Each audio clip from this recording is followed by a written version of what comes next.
Yes, yes, completely visible. PPT नहीं है sir. PPT is not there. ज़्यादा Okay, PPT okay, नहीं. okay, sir. Okay, sir.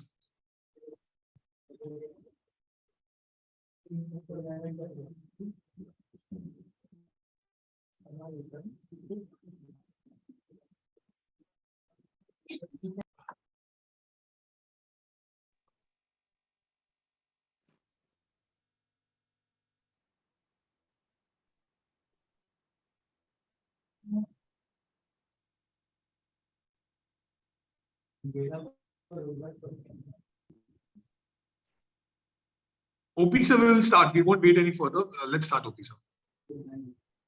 Yeah, okay.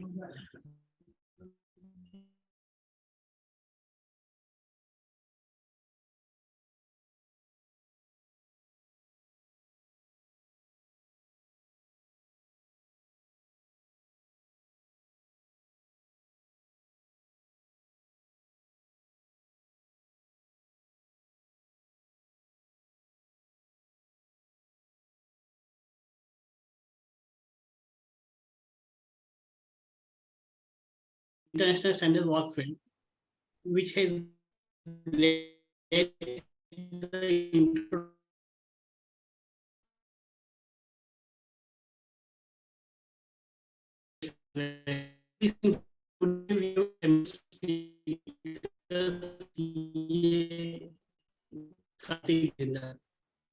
Before moving forward, today's discussion, I request Thane branch chairman Swapnil Kothe to give his opening Good remarks. morning, ladies and gentlemen. At the outset, I want to apologize for not being the most formal avatar for the official meeting.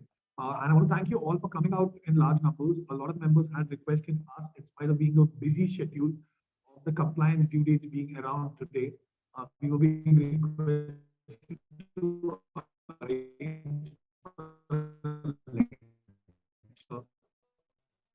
I want to thank our speaker for today, Siddharth, who accepted an invitation on a short notice of less than 48 hours. We're really grateful to you and will always be thankful for being with us at such short notice. Ladies and gentlemen, the continuous support that all the members have provided the Thane branch over the years, we have grew to what we are. It's only because of your support. And we look forward in the next year and the upcoming years too to garnish the same support and blessings from your end. I wish you a very happy new year, which will be coming up. Just keep blessing us. I request you to keep blessing us with your love and support as you've done in the past also. Without any further ado, I would request Om Prakash sir to take over from here so that we can start with our lecture. Thank you so much. Okay, thank you, Swapnil. I take this opportunity to formally introduce CA Karthik sir. CA Karthik sir has done graduation in BBA from Guru Jambeshwar University of Hisar. He is qualified chartered accountant. He has secured all year India rank 9th. He is one of the top scorer in financial reporting in CA final examination. He has qualified ICA post-qualification certification course in Indias. Besides academic and professional qualification, he is also other various associations. He is the founder of KJ Education.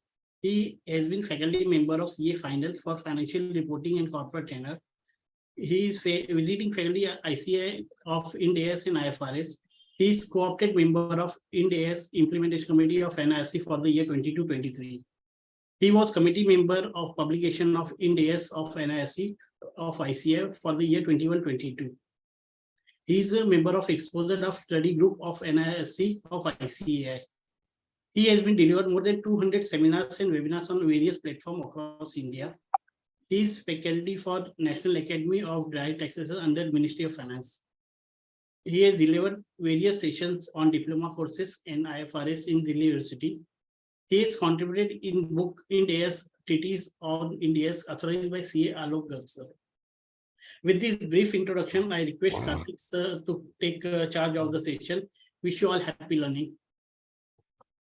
Thank you, sir, for giving me this wonderful opportunity. And I would like to thank Thane branch of ICI and Chairman sir, Swapnil sir, Om Prakash sir, committee members and all the respected members.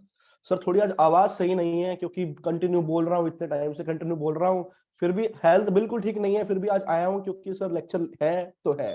And कुछ गलती हो तो sir क्षमा माफ करना, कुछ आवाज में अगर ताकत कम लगे, but नहीं I sir, will we are- try my best to tell ki what's Indies. Sir, see, it's a very serious topic, members. Members, I request you to please give me your 2 hours. I only wanted your 2 hour, members, sir, and I really request you, because it will change your life, it will change your perception toward Indies. हमको लगता है sir काम नहीं है NDS में, sir कौन कौन ये बात मानता है? I welcome all the respected members. So members please chat box में आप रिप्लाई कीजिए हेलो गुड मॉर्निंग का, तो ताकि हम ये this session will be N interactive session. So hi members, आप चाहे 2 जन रहे चाहे 50 जन रहे, कोई दिक्कत नहीं है, बहुत अच्छी ऑडियंस है एंड आई रियली अप्रिशिएट कि साल के आखिरी दिन आप आए, कितनी अच्छी बात है. साल का आखिरी दिन में भी आप लेक्चर सुन रहे हो, तो आई बिलीव कि अगला साल बहुत अच्छा होने वाला है. तो hi members, good morning. I expecting in replies in chat box, अगर आपको मेंबर्स ठीक लगे. Hi ma'am, good morning ma'am. चलो मेंबर स्टार्ट करते हैं topic. The topic is for the today emerging global opportunities in NDS and overview of NDS. थोड़ा सा मैं ऐड करूंगा इसमें, नाफरा का भी ऐड करूंगा, थोड़ा सा मैं ऐड करूंगा नॉन कॉर्पोरेटिव का भी. मेंबर्स, व्हेन ICI के जब हमारे हेड हैं CA doctor Debashish Mitra sir, he is a honourable respected president of the ICI. जब वो नए आए इलेक्ट होके, उनसे एक सवाल पूछा गया कि sir what's your views on the audit quality, what's your views on the auditing quality, auditing जो ऑडिट हमारा CA है कर रहा है, आपका व्यूज क्या है उसमें? सर उन्होंने क्या जवाब दिया? सुनने वाली बात है साहब, वो ये कार्तिक नहीं बोल रहा, ये कौन बोल रहे हैं? इंस्टीट्यूट के ऑनरेबल प्रेसिडेंट बोल रहे हैं.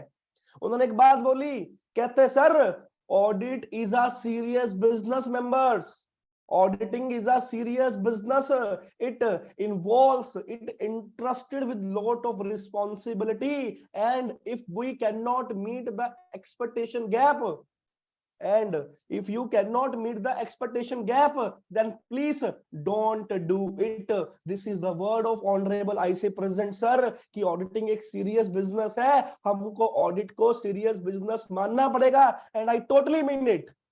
Auditing is not like a, more like a watchdog. अब वो बातें सर खत्म होके चली गई. Now auditing is a blood hunt type. Now we should be serious in doing audit. चाहे वो एक छोटी कंपनी हो, चाहे वो एक छोटा सा आपका नॉन कॉर्पोरेट क्लाइंट हो, चाहे वो आपका बड़ा क्लाइंट हो, आपको अपनी रिस्पॉन्सिबिलिटी फुलफिल करनी है. क्योंकि सर अगर हम सोचते रहे कि हम जैसे पहले ऑडिट करते आ रहे थे आगे भी वैसे ऑडिट करते रहेंगे, तो सर अगर हमारी ये सोच है, देन हमारी लाइफ इस ये प्रोफेशन के अंदर ज्यादा नहीं बची है. मैं कारण बताता हूं sir. Government is targeting chartered accountants. कोई भी फ्रॉड होता है हमारा नाम आता है, क्यों आता है? किसके पास राइट है कि हमारा नाम ले ले? अरे भैया हम चार्टर्ड अकाउंटेंट है, हम कंपनी के टैक्स पे करवाते हैं, सब कुछ हम काम करवाते हैं, तब भी हमारा नाम क्यों आता है? क्योंकि भैया कुछ एक ऐसे केस आ जाते हैं, वो केस बहुत ब्लंडर्स होते हैं सर. वो उस केसेस में बहुत ब्लंडर होता है. जो ऑडिट क्वालिटी है, ड्यू डिलिजेंस है, प्रोफेशनल स्केप्टिसिज्म है, वो उतना हो नहीं पाता, तो गवर्नमेंट को एक बहाना मिल जाता है सर, तब ये काम हो रहे हैं सर.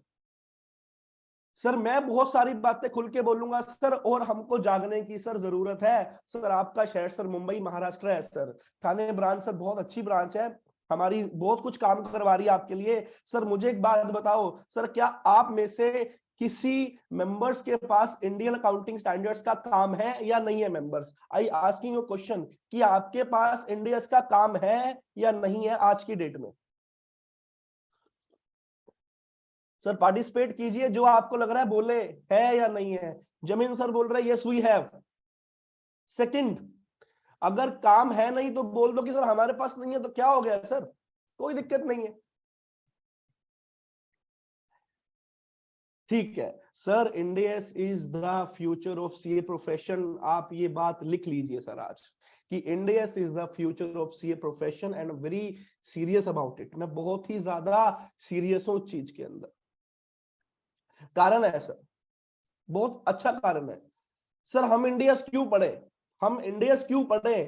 मुझे एक बात बताइए सर, पहले हमारे पास था AS6, उसका नाम क्या है सर? AS6 का नाम क्या है? Accounting for depreciation. फिर था हमारे पास AS10, accounting for fix asset. आपको पता है मेंबर्स, 2016 के अंदर AS6 को डिलीट कर दिया गया और AS10 accounting for fix asset का नाम चेंज कर दिया। The standards has been revised in 2016, named property plant and equipment. This is I am talking about accounting standards, I am not talking about Ind AS। Members, क्या ये आपको बात पता है कि AS6 has been eliminated and AS10 name has been changed? The standard has totally revamped and it's take a new name, it's called a PPE. members पता है या नहीं पता? members हाँ या ना? yes, हमें ये बात पता है। yes, जनीम सर बोल रहे हैं yes। बाकी members, I know last date से मेंबर, बड़ा रिक्वेस्ट की प्लीज आप एक्टिव इसके अंदर वो करें, पूरा का पूरा करें पार्टिसिपेशन, ताकि मैं जो बोल रहा हूं आई नो कि आप मुझे सुन रहे हैं या नहीं सुन रहे, तो उससे थोड़ा सा लगेगा पता आपको ये। ठीक है sir, it's has been changed from AS6 has been eliminated and AS10 has been changed. And आपको ये बात पता है मेंबर्स कि जो हमारा अकाउंटिंग स्टैंडर्ड 10 है PPE का, it is 100% same as comparison to Indian accounting standard 16, property plant and equipment। पूरा का पूरा स्टैंडर्ड सेम है, हर एक चीज सेम है। और ये आज की बात नहीं है, ये 6 ईयर पहले की बात कर रहा हूं मैं, 6 ईयर पहले की बात कर रहा हूं। आज तो 2022 है हमारे पास, 23 कल आ जाएगा। आप सोच के देखो, आपके अकाउंटिंग स्टैंडर्ड्स चेंज हो रहे हैं एज कंपैरिजन टू इंडियस। क्या आपको पता है जब लॉकडाउन लगा members, when the lockdown has been started, lockdown 2020 में लगा, मार्च के अंदर, 21 मार्च को, डेट याद है आपको? आपको पता है कि इंस्टीट्यूट ने क्या काम किया? इंस्टीट्यूट ने 1.5 साल के अंदर क्या काम किया? The ICI has revised, the ICI has make efforts to revise the existing accounting standards। 13 accounting standards has been revised and they are going to MCA। जिस दिन MCA का नोटिफिकेशन आ गया मेंबर्स, आपके पूरे के पूरे अकाउंटिंग स्टैंडर्ड्स चेंज हो जाएंगे मेंबर्स, आपके पूरे के पूरे अकाउंटिंग स्टैंडर्ड चेंज हो जाएंगे। मुझे एक बात बताइए, AS17 किसका है? सर क्यों बात कर रहे हो? रिस्पेक्टेड मेंबर्स, मैं आपकी नॉलेज को बिल्कुल भी यहाँ पे चेक नहीं कर रहा, आप मुझसे बेटर बैलेंस शीट को बनाना जानते हैं मेंबर्स, लेकिन फिर भी एक सवाल है कुछ एक मन में कि AS17 है किसका? सर मेंबर्स, आई अप्रिशिएट कि अगर आपके 2-3 चैट बॉक्स में रिप्लाई आएंगे सर AS17 किसका था? AS17 था सेगमेंट रिपोर्टिंग का। अब आपको पता है AS17 standards has been revised, वो रिवाइज हो जाएगा, AS17 डिलीट हो जाएगा और AS108 आ जाएगा, AS108 ऑपरेटिंग सेगमेंट। क्या मेंबर्स आपको ये बात पता है? AS102 सर अकाउंटिंग स्टैंडर्ड्स की बात कर रहा हूं, AS102 शेयर बेस्ड पेमेंट। पहले हमारे पास अकाउंटिंग स्टैंडर्ड्स शेयर बेस पे नहीं था, we have only guidance note.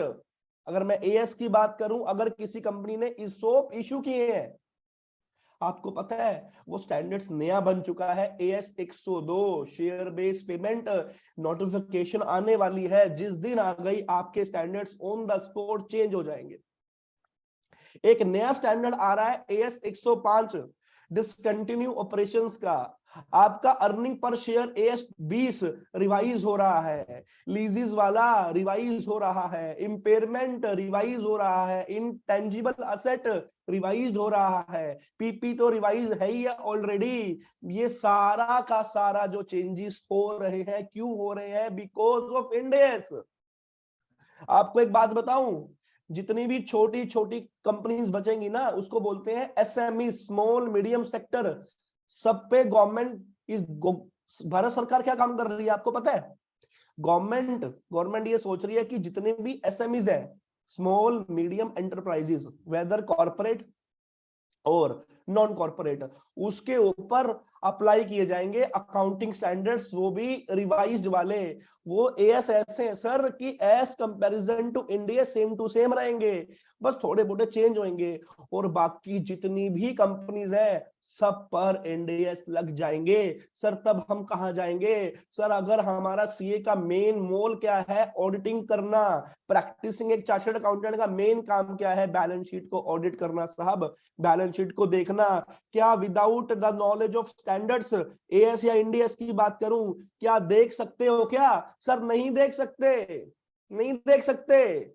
अब जमाना चेंज होने की बारी है सर। मुझे एक बात बताओ आप, हम जो बैलेंस शीट बनाते हैं, share holder fund, share capital, sir अपने मन के अंदर झांक के देखना साहब। मुझे एक बात बताओ, क्या हिंदुस्तान की सभी अच्छी अच्छी कॉर्पोरेट कंपनीज, सभी अच्छे जो हमारे क्लाइंट हैं, क्या ठेका सिर्फ 4 या 5 जो हमारी बिग 4, बिग 5, बिग 20 बोलते हैं, क्या ठेका सिर्फ उनके पास है? हम क्यों नहीं कर सकते सर? कौन रोक रहा है हमको?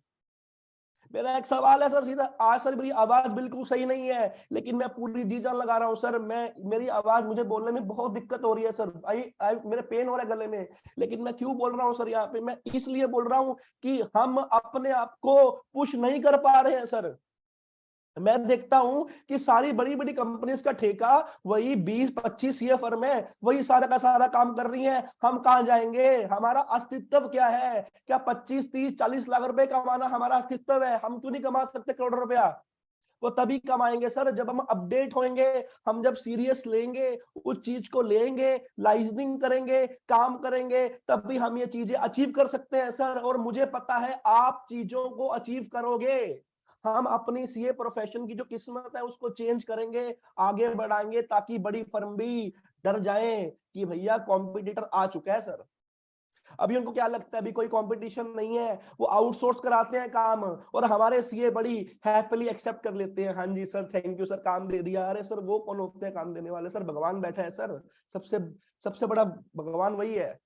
एंड सर एक बात ध्यान रखना, हमारी नॉलेज, हमारी रिस्पेक्ट, हमारी इनकम, हमारा आत्म सम्मान is proportionate to what we have knowledge in our life। मैं एक बात मानता हूं सर, आप अगर किसी को इज्जत देते हो ज्यादा, जो सर मन से निकलती है खाली फोकट, सर इज्जत तो कोई भी दे देगा आपको मुंह पे कि सर बड़े अच्छे हैं जी, आपका आशीर्वाद है, लेकिन पीठ पीछे इज्जत उसी की ज्यादा होती है सर जिसके पास नॉलेज भरी हुई है। बुक्स आपके पास भी है, बुक्स उनके पास भी है, तो सर डिफरेंस क्यों है सर? डिफरेंस इसलिए है कि सर थोड़ा सा, मैं कह रहा हूं थोड़ा सा हम थोड़ा सा अपने आप को पुश नहीं कर पा रहे हैं। तो सर आपको पुश करना है सर, आपको सीखना है, आपको टॉप पे आना है सर। मेरा आपसे यही एक रिक्वेस्ट है। हम जो ये फॉर्मेट बनाते हैं sir, share holder fund, share capital, reserve and surplus, share money pending allotment, फिर क्या आता है सर नॉन करंट लायबिलिटी, फिर क्या आता है सब पार्ट, क्या आता है लॉन्ग टर्म बोरिंग्स, फिर क्या आता है डेफर्ड टैक्स लायबिलिटी, फिर क्या आता है अदर नॉन करंट लायबिलिटी, फिर क्या आता है लॉन्ग टर्म आपके प्रोविजन। सर ये फॉर्मेट कहां लिखा हुआ है सर कि हमको अपनी बैलेंस शीट जो एएस में बनानी है वो ऐसे ऐसे बनानी है? सर एएस की बातें क्यों कर रहे हो सर? जरूरी है, अगर आपको अच्छे से इस चीज के बारे में अंडरस्टैंड करना है, उसके बिना आप समझ नहीं पाओगे सर। सर ये फॉर्मेट कहां लिखा हुआ है सर कि हमको अपनी फाइनेंशियल स्टेटमेंट को ऐसे ही बनाना है? Members, I am expecting a replies with you कि ये फॉर्मेट कहां लिखा हुआ है। जनीम साहब का जवाब बिल्कुल ठीक है, एंड आई अप्रिशिएट जनीम sir, thank you sir for replying to each and every my questions, and I appreciate to the other members अगर आप भी रिप्लाई करेंगे सर, एक आधा आप प्लीज।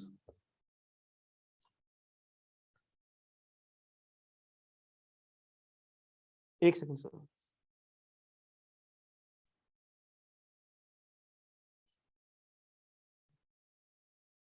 ठीक है सर, सर ये लिखा हुआ है स्केड्यूल 3 के अंदर sir, schedule 3, and schedule 3 has 3 division, division 1, division 2, division 3, division 1, division 2, division 3। Sir मुझे और उस फॉर्मेट का कंप्लाइज करना सर जरूरी है, हमारे लिए मैंडेटरी है, हम बच नहीं सकते। अब एक आपसे सवाल है रिस्पेक्टेड मेंबर्स, हम कैश इन हैंड लिखते हैं या कैश ऑन हैंड लिखते हैं?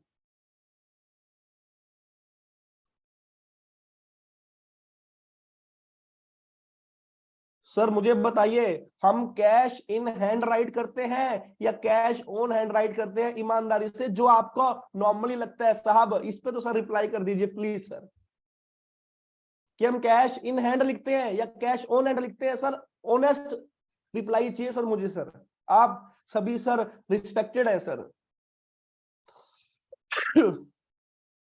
आपको बात बताऊं सर, एज पर शेड्यूल 3, चाहे वो कोई सा भी है, चाहे वो एएस वाला है, चाहे वो इंडीएस वाला है, चाहे कोई भी है, हमेशा कैश ऑन हैंड लिखा जाता है। कैश इन हैंड गलत है, we are not complying with the schedule 3 साहब। सर हमें सर पता है क्या है, मैं बताता हूं सर, दिक्कत कहीं नहीं है। दिक्कत यह है कि सर हम ना जो पार्ट है प्रेजेंटेशन वाला, हमने उसको आज तक कभी सीरियसली कंसिडर ही नहीं किया सर। और आपको पता है यही क्वालिटी हमको अलग करती है उन 50-100 फर्मों से, और जो हमारी जो फर्म्स हैं उनसे सर। उनको ये छोटी मोटी बातें पता होती हैं, वो लोग उसको बोलते हैं कॉस्मेटिक चेंजेस। क्या बोलते हैं? Cosmetic changes. और उनके पास क्यों नहीं आते नोटिस? मुझे बताओ आजकल हमारा सीए प्रोफेशन में क्या हो रहा है? सर सही बोल रहा हूं या नहीं बोल रहा? सर सही बोल रहा हूं या नहीं बोल रहा? सर मुझे एक बात बताना आप, क्या आपको डर लगता है जब आप एक साइन करते हो बैलेंस शीट की, कहीं एमसीए का नोटिस ना आ जाए, कहीं नाफरा का नोटिस ना आ जाए, कहीं किसी और अथॉरिटी का नोटिस ना आ जाए, और इसी चक्कर में हमने ऑडिटिंग का काम छोड़ दिया है। We are not doing attestation work any more. काम है कर रहे बट ज्यादा काम नहीं कर रहे। सर क्या किसी को ये बात का डर लगता है? सर मेरे को तो बात बताऊं तो मुझे लगता है। क्या आपको लगता है सर ये डर? मेंबर्स यार एक इंटरेक्टिव सेशन चल रहा है, बहुत अच्छी अच्छी हो रही है बातें।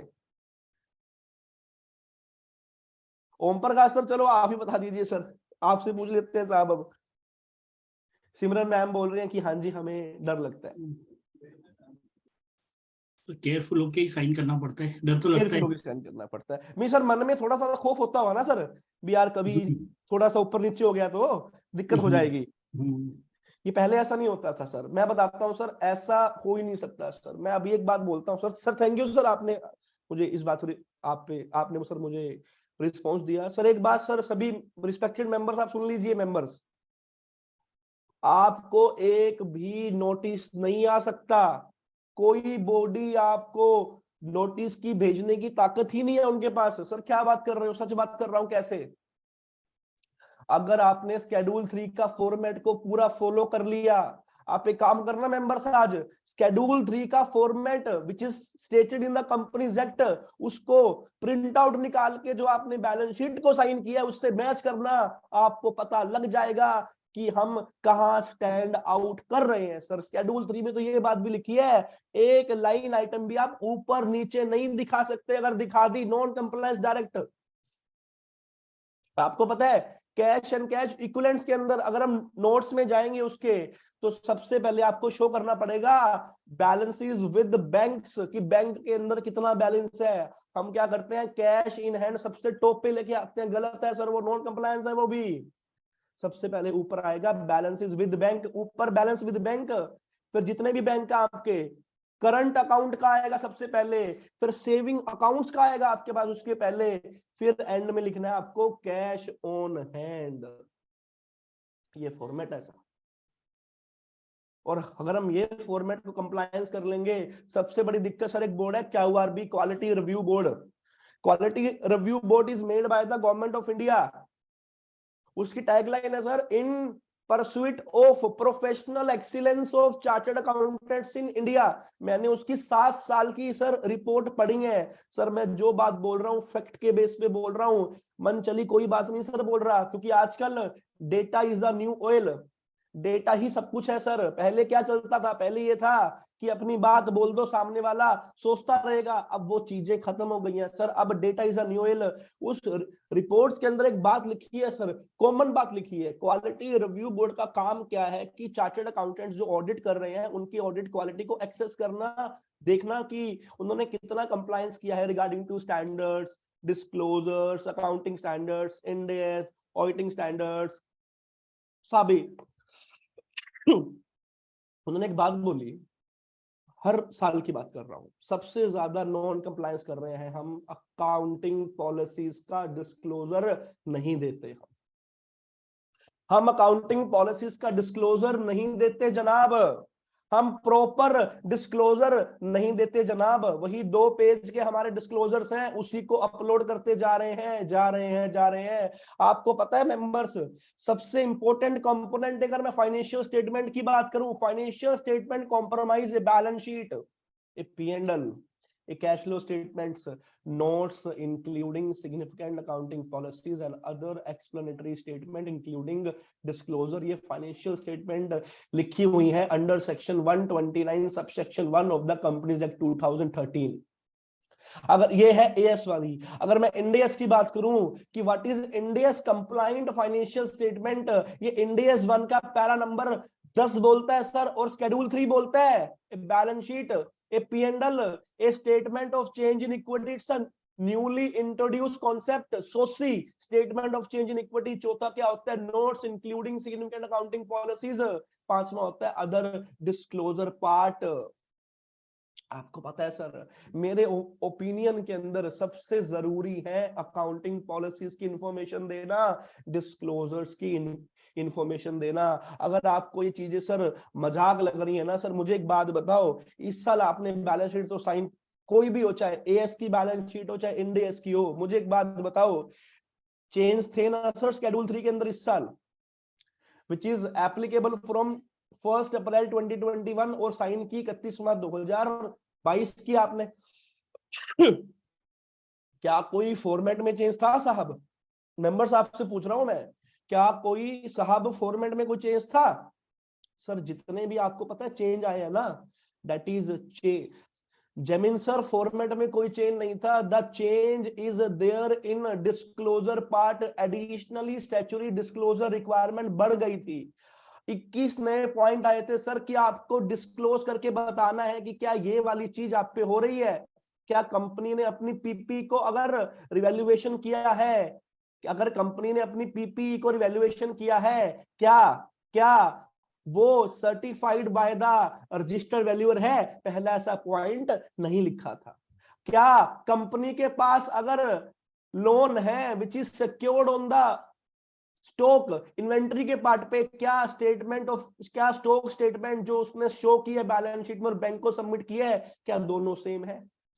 ऐसे ऐसे करके, क्या कंपनी के पास बेनामी है प्रॉपर्टीज, क्या कोई उसकी ट्रांजैक्शन इनिशिएट हुई है, क्या कंपनी ने लेयर्स का कंप्लायंस किया है, क्या कंपनी ने जो लोन दिए हैं कंप्लायंस किया है? ये सारे के सारे पॉइंट थे शेड्यूल 3 के डिस्क्लोजर रिक्वायरमेंट के अंदर। और सर मुझे एक सवाल पूछना है सर, कारो 2020 आपकी किसी कंपनी में एप्लीकेबल था? रिस्पेक्टेड मेंबर से काम की बात है सर, मजे की बात है। कारो 2020 सर, क्या आप में से किसी कंपनी की जो आपने ऑडिट की थी, क्या कारो 2020 उसमें लगा था सर, हाँ या ना? जो ना बोल रहे हैं प्लीज वो रिप्लाई करें कि सर कारो 2020 हमारी कंपनी पे एप्लीकेबल नहीं था। कोई तो मेंबर होगा सर यहाँ पे, सर बिल्कुल ठीक बात है सर, हम सभी ने ऑडिट की है, उस पे कारो 2020 वाज नॉट एप्लीकेबल। आपको पता है मेंबर्स, क्या जो चेंज कारो 2016 से कारो 2020 के अंदर हुआ है, कारो 2020 में 21 पॉइंट आए हैं, 21 पॉइंट, उसके भी सब पार्ट है, अलग अलग सब पार्ट है, अलग अलग। मुझे तो सर इस बात की हैरानी हो गई कि वो ये बोलता कि आपको ये भी चेक करना है क्या कंपनी के पास कैश लॉस तो नहीं है। अब कैश लॉस का मीनिंग क्या है वो नहीं बताएगा वो, आप खुद चेक करो भी कैश लॉस का मीनिंग क्या है। जो कारो 2020 में चेंज है ना, सारे के सारे शेड्यूल 3 में डाल दिए हैं सर, आपको पता है ये बात। चाहे अब आपकी कंपनी पे कारो लगे ना लगे, गवर्नमेंट को कोई फर्क नहीं पड़ता, क्योंकि डेटा वो ले चुकी है आपसे। डेटा ऑलरेडी ले चुकी है। Schedule 3 is applicable to any company, चाहे स्मॉल कंपनी हो, चाहे स्मॉल कंपनी हो, चाहे निधि कंपनी हो, चाहे एक प्राइवेट कंपनी हो, चाहे ओपीसी हो, चाहे डोरमेंट कंपनी हो, सब पर Schedule 3 एप्लीकेबल है। This is the government is playing with us, और हमें इसको सीरियस लेना पड़ेगा, क्योंकि आने वाले टाइम पे डिस्क्लोजर्स की जो रिक्वायरमेंट है, पॉलिसीज की जो रिक्वायरमेंट वो एनहेंस हो जाएगी। This is done with the end AS. And ये क्यों किया गवर्नमेंट ने? क्योंकि इंड एस की बातें हो रही हैं पूरी की। पहला जवाब, हम इंडियस क्यों पढ़े? क्योंकि सर मैं चाहता तो यहाँ पर टेक्निकल टॉपिक ले सकता था। क्यों नहीं लिया टेक्निकल टॉपिक? क्योंकि सबसे पहले आपको ये एहसास करवाना है कि इंडियस की रिक्वायरमेंट क्या है हमारे यहाँ पे। हम इंडियस क्यों पढ़े सर? मुझे एक बात बताओ सर, फॉर एग्जाम्पल मान लो इन फ्यूचर सब पर इंडियस लग गया, ठीक है सर, कोई दिक्कत नहीं है सर। आप बोले कि मैं काम कर रहा हूं इनकम टैक्स एक्ट के अंदर, आप ये बोल रहे हो कि I am a direct tax practitioner, ठीक है सर, ठीक है कि आप डायरेक्ट टैक्स के अंदर काम कर रहे हैं, you are a direct tax practitioner. मुझे एक बात बताइए साहब, आप कंपनी की आईटीआर फाइल कर रहे हैं, you are filing a companies ITR. Sir obvious सी बात है, we are chartered accountant sir, छोटी मोटी आईटीआर हम फाइल करते हैं, लेकिन असली मजा तो ये जब बड़ी कंपनी की आईटीआर फाइल करें तो उसमें फीस भी अच्छी खासी मिलती है। अब उस बड़ी कंपनी पर लगा हुआ है इंड एस, ठीक है सर, अब आपको बनानी है आईटीआर, और आप ये बोल रहे हो कि I am a direct tax practitioner, मुझे इनकम टैक्स का एक एक चीज पता है, और बहुत अच्छी बात है। सर मुझे एक बात बताओ, जब आप पीजीबीपी को कैलकुलेट करोगे, प्रॉफिट बिफोर टैक्स की जो फिगर आई हुई है, that is calculated as per Ind AS. Income minus expenses, the totally P&L is made with Ind AS. And उसके अंदर बहुत सारी ऐसी एंट्रीज है which is notional as per Ind AS, जो इनकम टैक्स में किसी काम की नहीं है। क्या आपको ये बात पता है without the knowledge of end S की कौन सी इनकम ऐड करनी है, कौन सा एक्सपेंसेस वापस ऐड करना है, इनकम कौन सी माइनस करनी है? क्या इंड एस का इंपैक्ट पड़ रहा है? And there is a deviation to between Ind AS and ICDS, तो उसका इंपैक्ट आप कैसे चेक करोगे जनाब, जब आपको इंड एस की नॉलेज नहीं है सर? और this is also shown in the tax audit report, form 3CD clause number 13 part E, वहां पर बात करता है ना सर आईसीडीएस की increase in profit, decrease in profit. तो sir they are totally linked with the standards. तभी बोलता हूं सर, सेकंड बात, ये तो मैंने आपको बात बता दी कि अगर आप डायरेक्ट टैक्स के अंदर काम कर रहे हो तो डायरेक्ट टैक्स में इंडियस आपको काम पर हेल्प करेगा। दूसरी बात, अगर आप काम कर रहे हो सर जीएसटी के अंदर, इनडायरेक्ट टैक्सेशन के अंदर, आपको बहुत अच्छी सर उसकी नॉलेज है। व्हेन जब आपकी रिकंसिलिएशन बनाने की बारी आएगी ना sir, sales as per Ind AS, revenue as per Ind AS, and revenue जिसपे आपका जीएसटी पे होगा as per goods and service tax, उन दोनों के अंदर सर जमीन आसमान का फर्क है, क्योंकि इंड एस अलग बात करता है और वो अलग बात करता है। तो how we can reconcile both the items sir? तो सर उस चीज के लिए साहब आपको स्टैंडर्ड्स की रिक्वायरमेंट है। थर्ड बात, सर हम काम कर रहे हैं सर्टिफिकेशन का, we are doing certification work, and when it's regarding to the Ind AS opportunity and why Ind AS knowledge is important, sir आपको निकालना है नेट वर्थ सर्टिफिकेट। क्या सर आपने आज से पहले कभी दिया ये वाला सर्टिफिकेट, नेट वर्थ का सर्टिफिकेट? बहुत सर, ये बहुत काफी वो है, सभी देते हैं सर। आप में से सर्टिफाई किया किसने सर आज तक ये वाला सर्टिफिकेट नेटवर्थ? मेंबर्स हाँ या ना प्लीज? जनीम सर बोल रहे हैं हाँ जी हमने किया है। जनीम साहब सर नेटवर्थ आपको अगर निकाल के है देनी ना रिस्पेक्टेड मेंबर्स, तो आपके सामने बैलेंस शीट पड़ी है सर इंडियस के अंदर। अब आपको सर सोचना है कि इंडियस की financial statement is very complicated, उसमें नेटवर्थ के अंदर कौन सा component we need to include, and कौन सा component we need to exclude, वो भी हमको देखना पड़ेगा। तो उसके लिए भी आपको NDS की नॉलेज रिक्वायर्ड है। चौथा काम सर, हम काम कर रहे हैं वैल्यूएशंस का, वी आर रजिस्टर्ड वैल्यूअर्स। मुझे एक बात बताइए सर, आपको वैल्यूएशन करनी है प्रॉपर्टी प्लांट इक्विपमेंट की, आपको वैल्यूएशंस करनी है कंपनीज के शेयर की, आपको वैल्यूएशन करनी है कंपनीज की ECL की, एक्सपेक्टेड लॉस की, आपको अगर कोई तीसरी चौथी वैल्यूएशन भी अगर है करनी, फॉर एग्जांपल इंपेयरमेंट के अंदर हम निकालते हैं फेयर वैल्यू, तो उसमें आपकी हेल्प की रिक्वायरमेंट पड़ेगी। क्या बिना NDS की नॉलेज के आप फेयर वैल्यू कर पाओगे? नहीं कर पाओगे साहब। It's a very important respected members and I am very serious about it. मेरी बात को सर ध्यान से सुनना सर आप। सर NDS आपका फ्यूचर है, क्योंकि NDS के बिना कोई चीज सोल्व ही नहीं हो सकती। कुछ आप में से सर कुछ एक रिस्पेक्टेड बंदे काम कर रहे होंगे IBC के अंदर, इंसॉल्वेंसी की प्रैक्टिस। आपके सामने एक बैलेंस शीट पड़ी है सर NDS वाली, 2-3 साल में सब पे NDS लग जाएगा सर। आपके सामने बैलेंस शीट पड़ी है NDS वाली। मुझे एक बात बताइए साहब, आप मुझे एक बात बताओ, आपको सेटलमेंट करवानी है क्रेडिटर्स की as a valuation officer, as a IBC officer, क्या sir without understanding the financial statement हम करवा सकते हैं या नहीं करवा सकते? सर आपको बनना है इन्वेस्टमेंट बैंकर, क्या बिना फाइनेंशियल स्टेटमेंट को देखे आप बता सकते हो कि सर वेदर कि क्या फाइनेंशियल स्टेटमेंट में क्या है? सर सबसे बड़ी बात, क्योंकि सर यहाँ पे अगर अपॉर्चुनिटी की बात है, नीड की बात है, तो नीड क्यों पड़ी वो आपको एक्सप्लेन कर रहा हूं, हर एक फील्ड को लिंक करते हुए। आपको लग रहा है कि आप टैक्सेशन में है, तब भी आपको सर इसकी रिक्वायरमेंट पड़ेगी। आप काम कर रहे हो सर फेमा के अंदर, कोई नई प्रैक्टिस है सर, मुझे एक बात बताओ, कैन वही या चार्टर्ड अकाउंटेंट हम ये कह सकते हैं कि हमको फाइनेंशियल स्टेटमेंट देखनी नहीं आती? हम नहीं कह सकते सर ये बात। That's why we are a chartered accountant, we are not accountant. हम अकाउंटेंट नहीं है साहब, we are a chartered accountant. तो chartered accountant shall supposed to have knowledge of all the rules, आपके प्रिंसिपल्स है एंड सभी बातें हैं। सर समझ आया? आगे बढ़े सर। सर बोर तो नहीं कर रहा सर आपको? सर बोर तो नहीं कर रहा? रिस्पेक्टेड मेंबर्स, अगर आप मुझे सुन रहे हैं तो थोड़ा सा सर रिप्लाईज की वेट कर रहा हूं आपके, इसलिए क्योंकि सर थोड़ा सा आई नो कि क्या सही जा रहे हैं ट्रैक पे या नहीं सही जा रहे ट्रैक पे, और यही सर हमारे लिए सारी की सारी अपॉर्चुनिटीज हैं।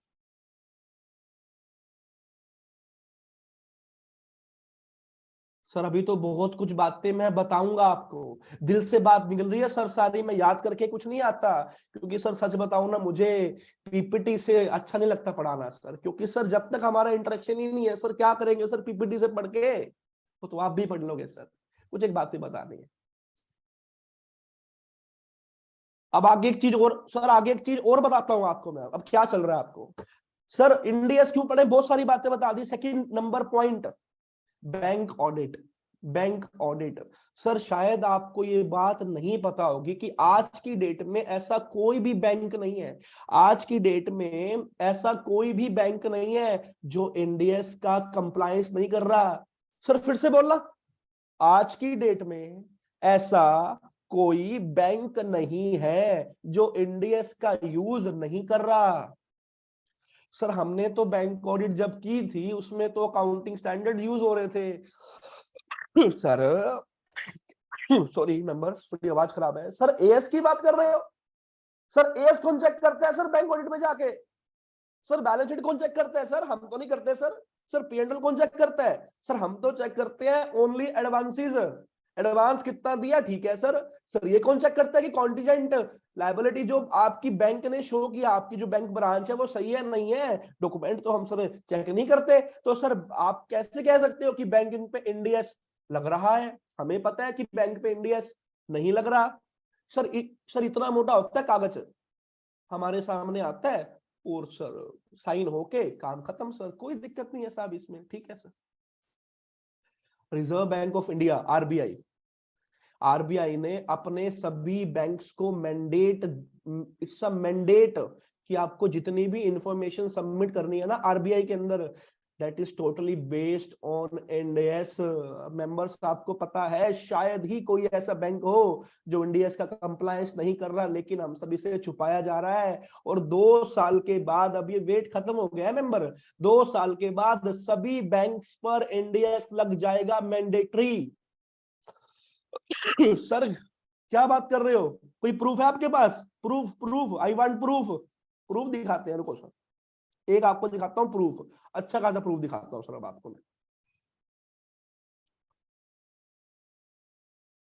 सर ये देखिए सर, स्क्रीन दिख रही है सर आपको? ये वाली स्क्रीन दिख रही है सर? क्या लिखा हुआ है? Indian overseas bank. ये मेरा सर, ये मेरा नहीं है बैंक, ये मेरी सर, ये सर सुनना ध्यान से, Indian overseas bank RFP, request for proposal for appointment of consultant for implementation of NDS। Sir ये 1 साल होने वाला है इस बात को, 29/1/2022, issued by the Indian overseas bank. Balance sheet, management department, central office Chennai, Indian overseas bank. Sir ये क्या, ये बैंक पागल है सर?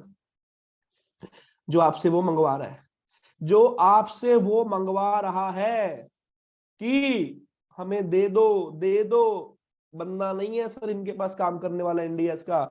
मार्केट में एक प्रॉपर अच्छा रिसोर्स नहीं मिलेगा आपको NDS पे। सर बहुत पैसा है, क्योंकि सर मैं सर अज्यूम करके देखो सर, मैं कितना इंटरेस्ट ले रहा हूँ इस चीज को, कि मैं जब याद भी करता हूँ NDS का, सर मेरे पास इतना काम है, सारा काम Kartik Jindal is not possible. जितने भी लोग हैं सर, आप काम कीजिए सर बैंकिंग पर NDS लग जाएगा 1.5 से 2 साल के बाद। और इंटरनली आज बैंकिंग सेक्टर पर NDS लगा हुआ है unofficially. Every bank has to compliance its reporting in NDS। ठीक है ना सर? ओके। सर मुझे एक बात बताओ, आप में से 19 प्रोजेक्ट रिपोर्ट कौन कौन बनाता है क्लाइंट की? या एक होती है CMA रिपोर्ट होती है ना सर, जिससे बैंक एक्सेस करता है कि लोन का क्या रेट है, कितना लोन आपको देना है और लोन आपको नहीं देना है ना सर? होती है ना सर ये रिपोर्ट? मुझे एक बात बताओ सर, हर कंपनी पे NDS लग गया मान लो, अब उसकी बैलेंस शीट तो सर NDS में बनी हुई है। अब आपको बताना है कि कंपनी कितने लोन के लिए एलिजिबल है, वर्किंग के कैपिटल लोन के लिए, तो कैसे बताओगे सर? मुझे एक बात बताओ, बैलेंस शीट तो सर सारी NDS में बनी हुई है। आपको सर फोरकास्ट भी करना है, प्रोजेक्शन भी देनी है। क्या सर बिना स्टैंडर्ड्स की नॉलेज के दे सकते हो साहब? नहीं दे सकते सर। और जब सर बैंक ऑडिट, सर इस बार किस ने बैंक ऑडिट किया है सर? कोई सर है यहाँ पे जो बोले कि मैंने बैंक ऑडिट किया है? जैनिम सर बोले हमने नहीं किया। और सर कोई मेंबर है सर जिसने इस साल बैंक ऑडिट किया है? प्लीज मेंबर एक बार सर, कोई सवाल नहीं पूछूंगा, बस नॉर्मली जानना चाह रहा हूं कि क्या आप में से कोई मेंबर है जिसने बैंक ऑडिट किया है?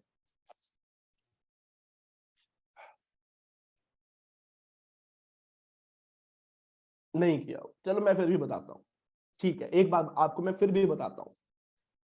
सर लास्ट ईयर की बैंक ऑडिट मतलब 31 मार्च 21 और इस साल की बैंक ऑडिट 31 मार्च 2022, जब हमने इसका जनरेट किया यूडीआईएन यूनिक आइडेंटिफिकेशन, जो हमारा होता है नंबर, आपको पता है मेंबर्स, इसके अंदर MOC की फिगरें पूछी गई थी इस साल बैंक ऑडिट के लिए। जिसने भी बैंक ऑडिट की है, जब उसने यूडीआईएन को जनरेट किया होगा, दिस टाइम यूडीआईएन हैज, उसने एक स्पेशल पूछा है व्हाट इज योर MOC, जो आप रिस्पेक्टेड मेंबर्स देके आए हो अपनी बैंक ऑडिट रिपोर्ट के अंदर। ये पहले नहीं था, अब आ गया है, क्योंकि RBI का ऊपर से प्रेशर है। डेटा के according 90% of the MOC is nil, 0 भरी जाती है सर। और RBI ने इंस्टीट्यूट को लेटर लिखा था कि दिस कांट बी पॉसिबल, कि 90% of the MOC should be 0, वो हो नहीं सकते सर। कि NDS के ऊपर है, बैंकिंग पर सब पे लग जाएगा, और आज भी हर बैंक पर NDS लगा हुआ है सर। तीसरी बात, इंश्योरेंस कंपनी, 3 साल के बाद सभी इंश्योरेंस कंपनीज पर NDS लग जाएगा, हर एक इंश्योरेंस कंपनीज पर। तो सॉरी मेंबर्स, तो जो आप ऑडिट है कर रहे हैं आज की डेट में सर, जो ऑडिट होती है 3 साल के बाद LIC की आप ऑडिट करोगे, उनके हर जगह जगह उनके ब्रांचेस हैं सर, आपको पता है उनके पास इंडियस इंप्लीमेंट कौन करवाएगा? आप ही करवाओगे sir.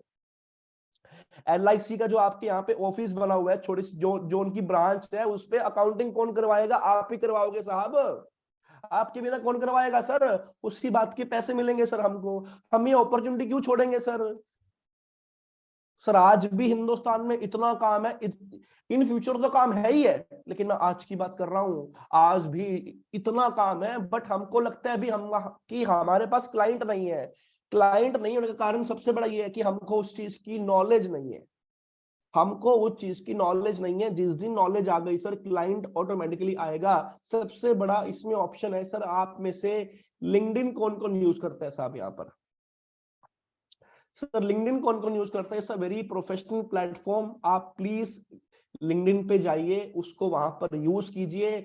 It's a very professional platform, आपको एक नया ऑब्जेक्टिव बताएगा, नया स्कोप बताएगा आपको। वो प्लेटफॉर्म बहुत अच्छा है और कंटिन्यू यूज कीजिए। मैं सभी मेंबर से रिक्वेस्ट कर रहा हूँ, आपकी प्रोफेशनल जो आपकी जो ग्रोथ होगी सर, उसको बहुत ऊपर तक लेके जाएगा। It's a very good platform LinkedIn.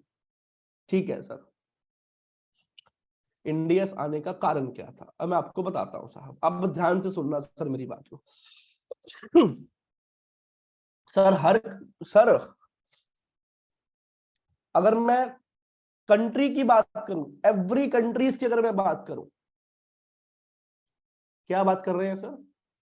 Every country की बात कर रहा हूं मैं। मुझे एक बात बताओ सर, हम 25 साल बैक आ गए, 25 इयर्स बैक आ गए। बॉलीवुड का राज था, हमारे बच्चन साहब का राज था, खन्ना साहब का राज था उस टाइम, जो भी थे, और उनका तो राज आज भी है। हमारे खन्ना साहब हमारी यादों में आज भी जिंदा है, राजेश खन्ना साहब। अब मुझे एक सवाल पूछना है, हर कंट्री के लिए सबसे ज्यादा इंपॉर्टेंट चीज क्या है sir? FDI, foreign direct investment है। जितनी FDI हमारी कंट्री में आएगी, उतनी ज्यादा ही हमारी डेवलपमेंट होगी सर, उतनी ज्यादा ही हमारा जो है देश है वो तरक्की करेगा सर। अब आपको पता है सर, गैप का मतलब क्या होता है sir? Generally acceptable accounting principle साहब। जर्नली एक्सेप्टेबल क्या होती है? गैप होती है सर, वो हर कंट्री का गैप अलग अलग होगा। मुझे एक बात बताइए सर, क्या इंडियन इनकम टैक्स 1961 क्या किसी कंट्री के इनकम टैक्स से मैच करता है? नहीं करता। क्या GST एक्ट किसी कंट्री के इनडायरेक्ट टैक्सेशन एक्ट से मैच करता है? नहीं करता। क्या अपना कोई भी एक्ट मैच करता है किसी और उससे? क्या अपना कोई भी एक्ट मैच करता है किसी भी टाइप का पूरे वर्ल्ड से? नहीं मैच करता सर। हर कंट्री के अपने रूल होते हैं, लीगल सिस्टम होता है सर, तो कोई एक्ट मैच नहीं करता सर, किसी से कोई एक्ट मैच नहीं करता सर। ठीक है सर, तो गैप भी मैच नहीं करेंगे। 25 साल बैक आ गया सर मैं, अब मैं 90s में पहुंच गया हूं सर। हमारे पास था accounting standards only, India is complying with the accounting standards as there main GAAP, जिसको आज बोलते हैं I GAAP, Indian GAAP. Sir 10th class का तो CBSE का, ICSI का, महाराष्ट्र बोर्ड का सर जो सिलेबस है वो तक तो नहीं करता मैच, वो तक तो मैच नहीं है साहब। एक्ट कहां से मैच हो जाएंगे सर? दूसरी उसके। ठीक है, ये बात भी सही बोली सर आपने। ऑस्ट्रेलिया का एक बंदा है सर, ऑस्ट्रेलिया के अंदर एक बंदा है, उसको पैसा लगाना है हिंदुस्तान के अंदर, एंड ही चेक्ड कि कंट्री बहुत अच्छी है इंडिया। ये आज से 25 साल की बात कर रहा हूं मैं सर, आज की बात नहीं कर रहा, कि हिंदुस्तान बहुत अच्छी कंट्रीज है। अब उसने चूज कर ली 8 कंपनीज, 8 कंपनीज, ABCDEFGH की, मुझे उसके अंदर पैसे लगाने हैं किसी एक कंपनी में। सबसे पहले फॉरेन इन्वेस्टर क्या चेक करेगा सर बताओ? उस कंपनीज का सबसे पहले क्या चेक करेगा? फाइनेंशियल स्टेटमेंट चेक करेगा sir. The investor will check each company financial statement. लेकिन सर जो हमारी फाइनेंशियल स्टेटमेंट बनी हुई है, वो बनी हुई है किस पे? अकाउंटिंग स्टैंडर्ड्स पे। इंडियन गैप पे, इंडियन गैप पे। और जो ऑस्ट्रेलिया वाला बंदा है उसको आते हैं ऑस्ट्रेलियन गैप। तो साफ सी बात है सर, उसकी अकाउंटिंग रूल्स, एस्टिमेट, डिस्क्लोजर, जो आपका प्रेजेंटेशन है, रिकॉग्निशन है, आपकी जितनी भी सिस्टम है वो हिंदुस्तान से अलग मैच करेंगी। अब उसको सर वो बैलेंस शीट समझने नहीं आ रही भी क्या लिखा हुआ है इसके अंदर। सर आई डोंट नो, हमको नहीं पता, वो सामने वाले को ये बात नहीं पता। अब वो क्या करेगा, कंसल्टेंट को हायर करेगा, भी तू चेक करके बता भी कौन कौन सा कंपनी सही है। ओके, डन हो गया, उसने उसको बता दिया, फीस दे दी। अब उसी ऑस्ट्रेलिया वाले आदमी को पैसा लगाना है इंग्लैंड के अंदर, वो तो इसी काम लगा रह गया सर कि अपनी बैलेंस शीट को देखा, उसको आता नहीं है, वो पैसे पे करता रहे। तो या मान लो आपको पैसा लगाना है ऑस्ट्रेलिया के अंदर आज की डेट में, तो सर हमको क्या पता कि ऑस्ट्रेलिया के अंदर कैसे रूल्स बन रहे हैं, क्या उनकी सिस्टम है। तो तब क्या हो गया, तब ये डिसाइड हुआ कि भैया पैसे का फ्लो नहीं हो रहा, ग्लोबली पैसा ट्रांसफर नहीं हो पा रहा, फ्री फ्लो। तब एक बोर्ड की स्थापना हुई और उस बोर्ड का नाम आज की डेट में है IASB, international accounting standard board साहब। वो बोर्ड का उस बोर्ड का एक ही है purpose, to make international acceptable standard, to make standard global standard. बोला उस बोर्ड ने, बोला कि जो कंट्री इसको चूज करेगी, अडॉप्ट करेगी, उस कंट्री की फाइनेंशियल रिपोर्टिंग सेम हो जाएगी। मतलब फॉर एग्जांपल सर, ऑस्ट्रेलिया ने भी वो चूज किया हुआ है और हिंदुस्तान ने भी वो चूज किया हुआ है। That means accounting policies in both countries same, accounting rule same, accounting principle same, disclosure same, recognition same, measurement same, सब कुछ सेम आ जाएगा, हर चीज सेम आ जाएगी। उस बोर्ड ने बनाए IFRS, international financial reporting standard. Sir उस बोर्ड ने 2 ऑप्शन दे दिए साहब, उस बोर्ड ने 2 ऑप्शन दिए, जिस कंट्री को ये अप्लाई करना है, या तो कर लो अडोप्ट 100%, या तो कर लो अडोप्ट 100%, या इसको अगर किसी कंट्री को अडोप्ट नहीं करना, वो कर लेगी, कन्वर्ज कर लेगी, क्योंकि सर वो स्टैंडर्ड्स बने हैं इंटरनेशनली। और हर कंट्री के sir legal rules, government policies अलग अलग होती हैं। तो हिंदुस्तान ने सर चूज किया converge option. Pakistan, Nepal, Bhutan, Sri Lanka, Bangladesh, Myanmar, इन्होंने हमसे पहले अडॉप्ट कर लिए जनाब, हमने तो इनसे बहुत बाद ऑप्शन को चूज किया है। सोच के देखिए सर, सोच के देखिए सर, बांग्लादेश जैसी छोटी सी कंट्री, नेपाल जैसी छोटी सी कंट्री, भूटान, श्रीलंका, और हमारी मेन कंट्री पाकिस्तान, उसने हमसे पहले चूज कर लिए जनाब। सोच के देखिए सर, हमने तो सबसे बाद में चूज किया है सर। ठीक है साहब, हमने क्या कर लिए, हमने चूज कर लिए, but we are not adopted, हमने अडोप्ट नहीं किया, वी आर कन्वर्ज। तभी सर इंडिया को बोलते हैं converge standard with IFRS, it is not adopted, ये अडोप्टेड नहीं है, इट्स अ कन्वर्ज स्टैंडर्ड। अब मुझे एक बात बताइए, इंडियस एंड IFRS कितने परसेंट सेम है sir? I want 10 to 15% respected members, मुझे रिप्लाई चाहिए, सीरियस क्वेश्चन है। इंडियस एंड IFRS कितने परसेंट सेम है सर?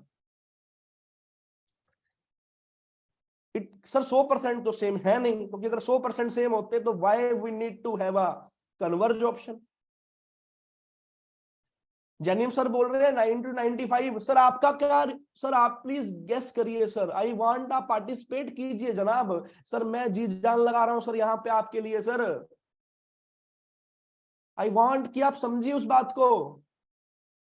और जैनिम सर का आया रिप्लाई, ठीक है सर कोई बात नहीं, एक बंदा का रिप्लाई है बहुत सर, एक बंदा का रिप्लाई मेरे लिए बहुत है। 90 to 95 बोला जैनिम साहब ने, मैं बताता हूं sir, actually more than 99% Indias and IFRS is same, 99.99% Indias and IFRS is 100% से भी थोड़ा सा कम सेम है। That means जिसने इंडियस को सीख लिया उसने IFRS को सीख लिया जनाब।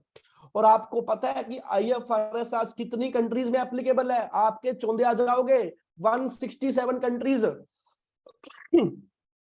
167, ना एक कम ना एक ज्यादा, एग्जैक्टली 167 कंट्रीज ने IFRS को चूज किया हुआ है अपना बेस एज अकाउंटिंग।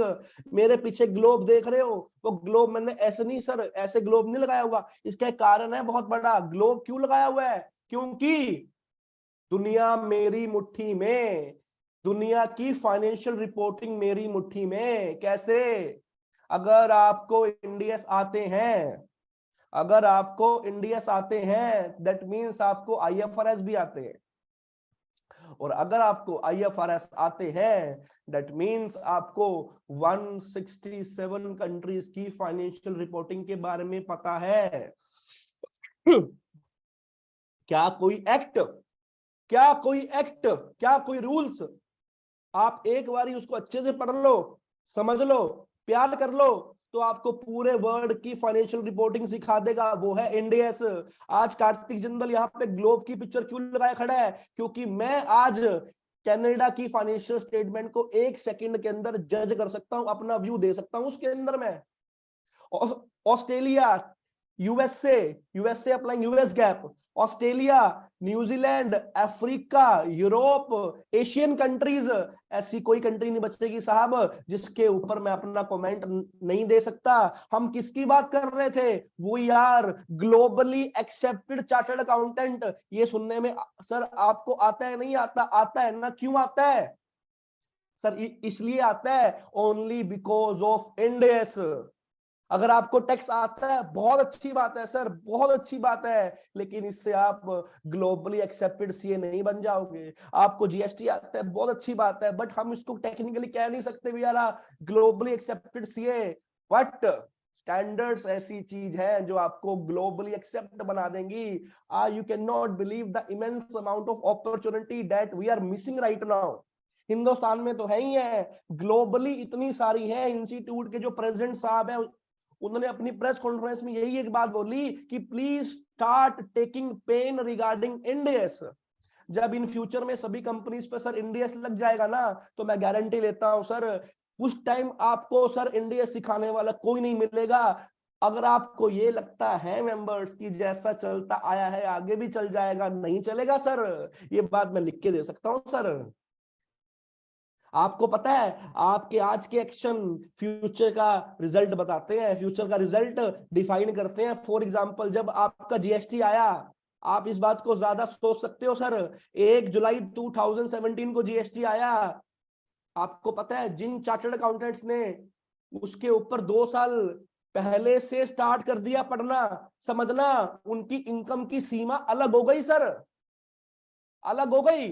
हम यहाँ पर बैठे रहे कि जब आएगा देखी जाएगी सर, हमें कोई दिक्कत नहीं है जनाब।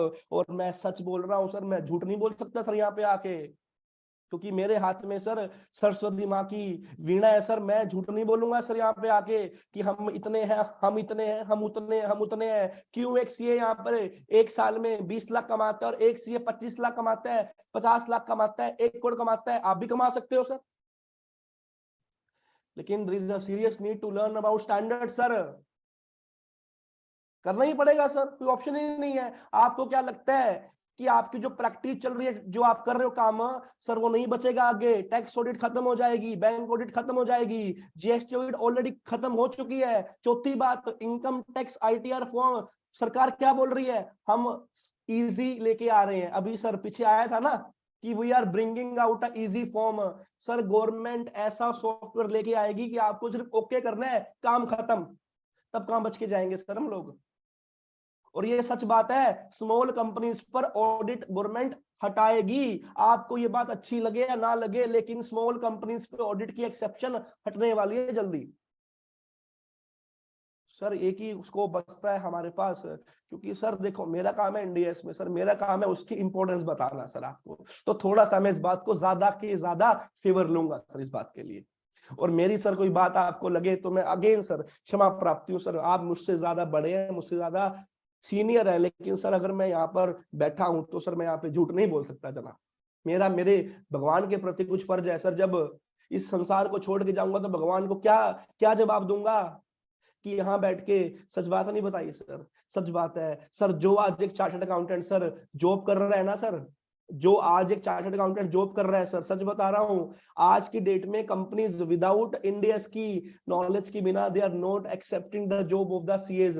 ये हालत हो गई है सर। मेरे पास 4 दिन पहले एक सीए का फोन आया, कहते मैं 2017 हूँ, 2017 बैच के हैं वो सीए पास आउट, और आज 2022 हो गई है।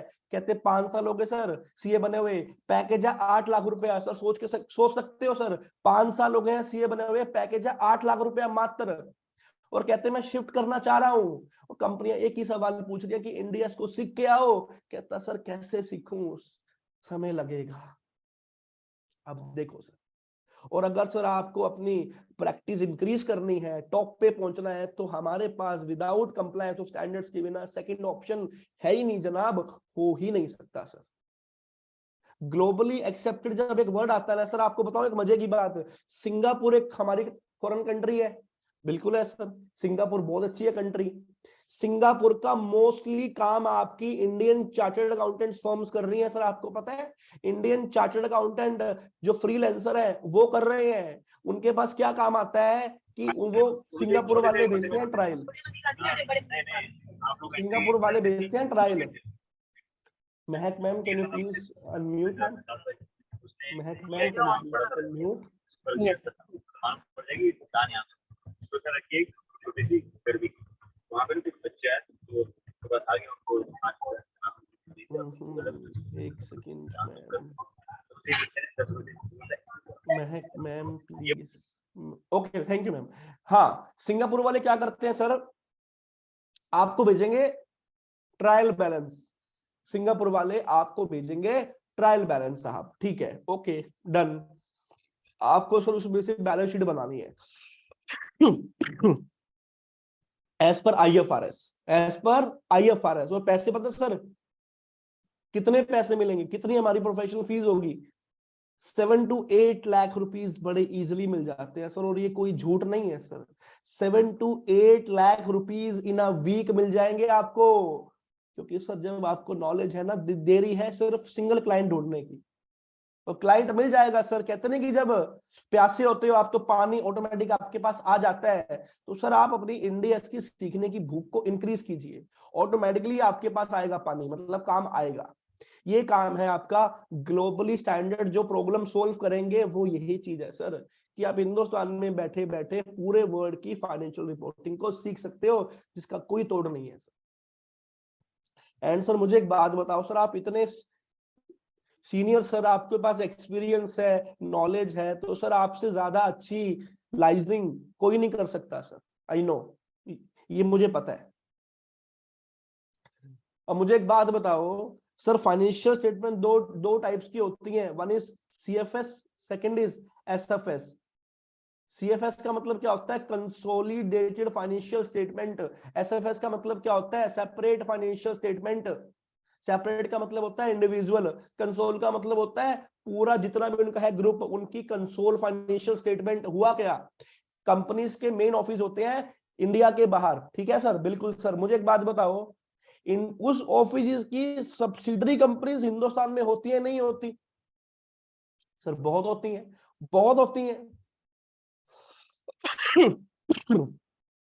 मान के चलो they are complying with accounting standards, जो सब्सिडरी कंपनी हिंदुस्तान में है they are complying with the accounting standards. क्यों? क्योंकि सर अभी उनपे इंडियस इज नॉट एप्लीकेबल आज की डेट में, ठीक है सर, दैट्स एक्सेप्टेबल कि उनके ऊपर Indians is not applicable. But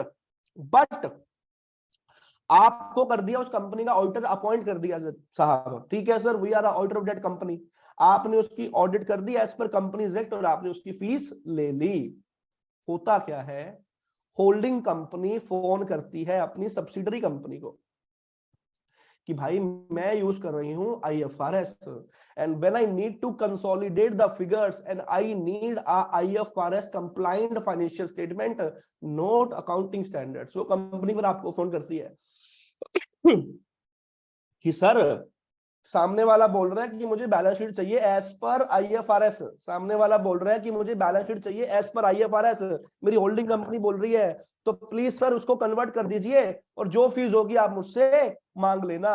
लेकिन सर अगर आपको इसकी है नॉलेज फिर तो बहुत अच्छी बात है सर, काम ही काम है आपके पास।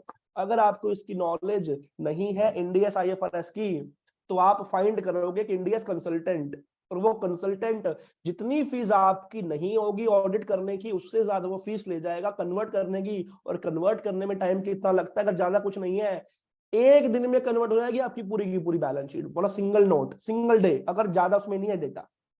सर वैल्यू उसी काम की है, पैसे की वैल्यू है, उसी चीज की वैल्यू है। तो आप समझ के देखिए, बहुत काम है आपके पास। ये तो मैंने इंडियस का एग्जांपल बताया कि इंडियस क्यों बने, कारण क्या है, इंडियस की एप्लीकेबिलिटी अब हिंदुस्तान में मैं आपको बताने वाला हूं। लेकिन अभी मैंने ग्लोबली जो अपॉर्चुनिटीज आपके पास है वो बताई, हिंदुस्तान में जो भी आने वाले समय में अपॉर्चुनिटीज आने वाली हैं वो भी आपको बता चुका हूं सर। तभी मैं बोलता हूं कि standards is the future, it's only option left. क्योंकि जॉब वालों के पास कोई ऑप्शन नहीं है, उसको इंडिया सीखना पड़ेगा। प्रैक्टिस वालों के सामने इन फ्यूचर कोई भी ऑप्शन नहीं बचेगा, आपको इंडिया सीखना पड़ेगा। फिर जाएंगे कहां सर बच के? यही कहानी है सर। फिर तो कहां जाएंगे? काम खत्म सर, आराम से बैठे हैं घर पे, कोई दिक्कत नहीं है। ठीक है जनाब, ओके। अब एक बात है, इंडियस आया कब हिंदुस्तान में? वो डेट है सर 16 फेब 2015, 16 फरवरी 2015 को इंडियस नोटिफाई हुआ था इंडिया के अंदर सर। अब मैं बात करने वाला हूं इंडियस की एप्लीकेबिलिटी की हिंदुस्तान के अंदर, कि इंडियस की एप्लीकेबिलिटी कहां कहां है। सर जब इंडियस आया तो दो फेज में आया था, फेज 1 फेज 2। जब इंडियस आया तो दो फेज में आया, फेज 1 फेज 2। और फेज 1 के भी दो ऑप्शन थे, फेज 1 के भी दो ऑप्शन थे। पहला ऑप्शन था फॉर द फाइनेंशियल ईयर 2015-16, उसमें ऑप्शन दे दिया और वो ऑप्शन आज तक है ऑन। क्या बोल रहा हूं सर? फेज 1 का पहले पार्ट का ऑप्शन आज तक कैरी, आज तक है वो एप्लीकेबल, कि अगर किसी कंपनी को वॉलंटरली इंडियस को चूज है करना, वो चूज कर सकती है। ये 2015-16 का ऑप्शन है, उसको बोलते हैं वॉलंटरली अडॉप्शन, और ये ऑप्शन आज तक भी एप्लीकेबल है। तो अगर आपकी किसी कंपनी को इंडिया खुद से चूज करना है तो सर आप इंडियस को चूज कर सकते हो जनाब, कोई दिक्कत वाली बात नहीं है। लेकिन सर मान लो आप इंडियस में आ गए, आपका हुआ मन बड़ा कि चलो सर हम इंडियस लगाते हैं, इंडियस लगाते हैं, गेम खेलते हैं। अगले साल आप बोले कि यार एक बारी सर मैंने इंडियस लगा दिया सर, अब मेरी हिम्मत नहीं है सर, मैं वापिस आना चाहता हूं ओल्ड गैप के अंदर, ओल्ड अकाउंटिंग स्टैंडर्ड्स के अंदर। सर क्या आ सकते हो सर वापिस? कंपल्सरी आज भी एप्लीकेबल नहीं है आपके पास, कंपल्सरी आज भी एप्लीकेबल नहीं है। आपने इंडियस को एक बार चूज कर लिया वॉलंटरली, और आपका एक ही साल में मन भर गया और आप बोले कि I want to go back from Ind AS to AS, क्योंकि सर इंडियस मेरे ऊपर कंपल्सरी आज भी एप्लीकेबल नहीं है, तो क्या मैं वापिस जा सकता हूं मेंबर्स? यस या नो?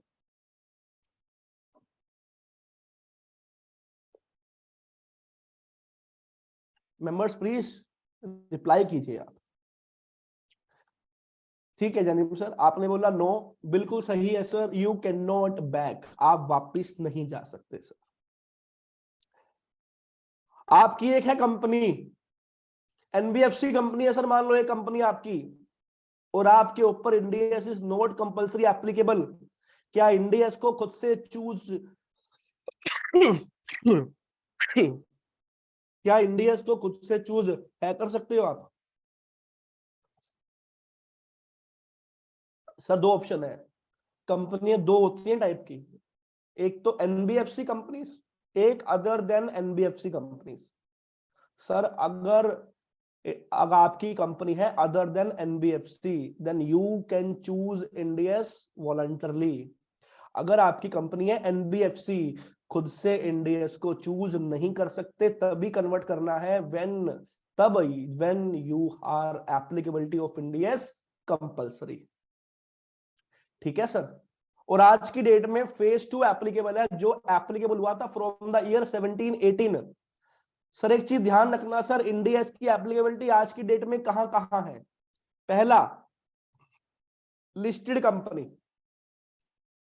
जितनी हिंदुस्तान में लिस्टेड कंपनीज हैं सब पर India is applicable right now, compulsory है वो। दूसरा, unlisted company having a net worth of 250 crore और मोर। क्या बोला?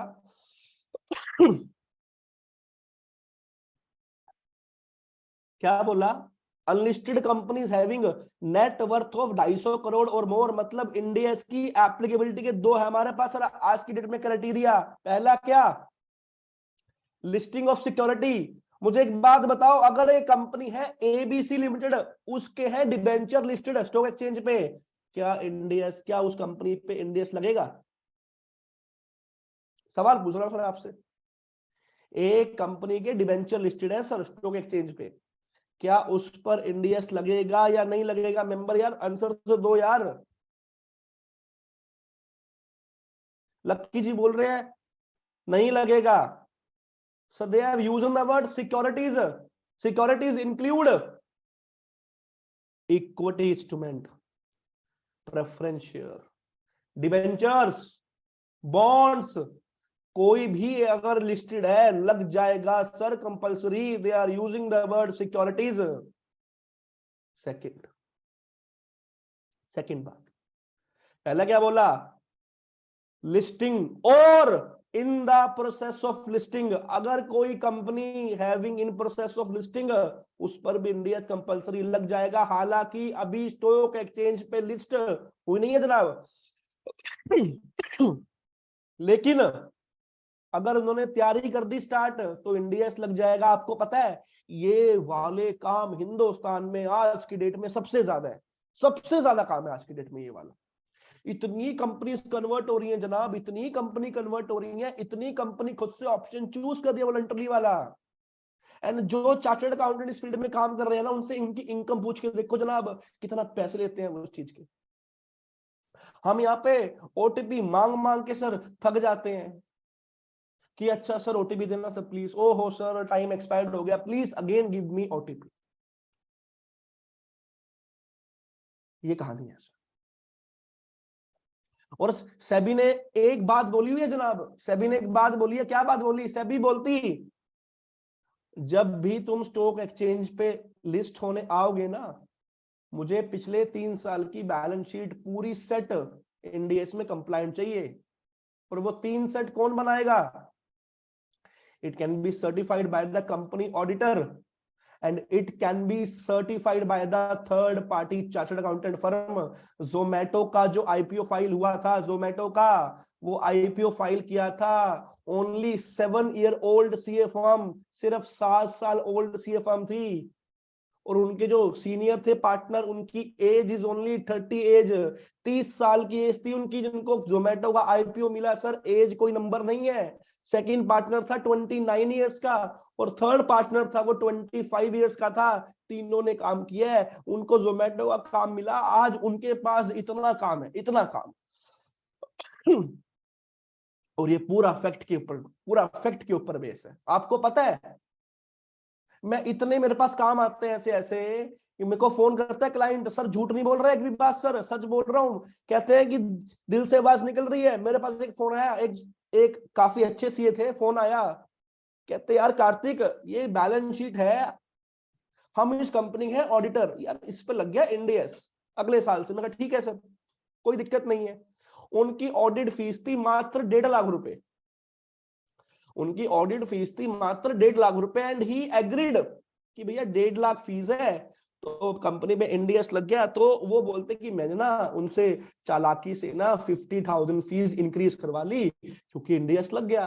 अब दिक्कत वाली बात क्या थी, उनको यही नहीं पता कि इंडियस क्या चीज है। वो तो यही सोचते हैं ना कि एएस इंडियस में क्या ही फर्क है। मुझे 40 साल का एक्सपीरियंस है and I value your experience sir, your experience is respectful sir.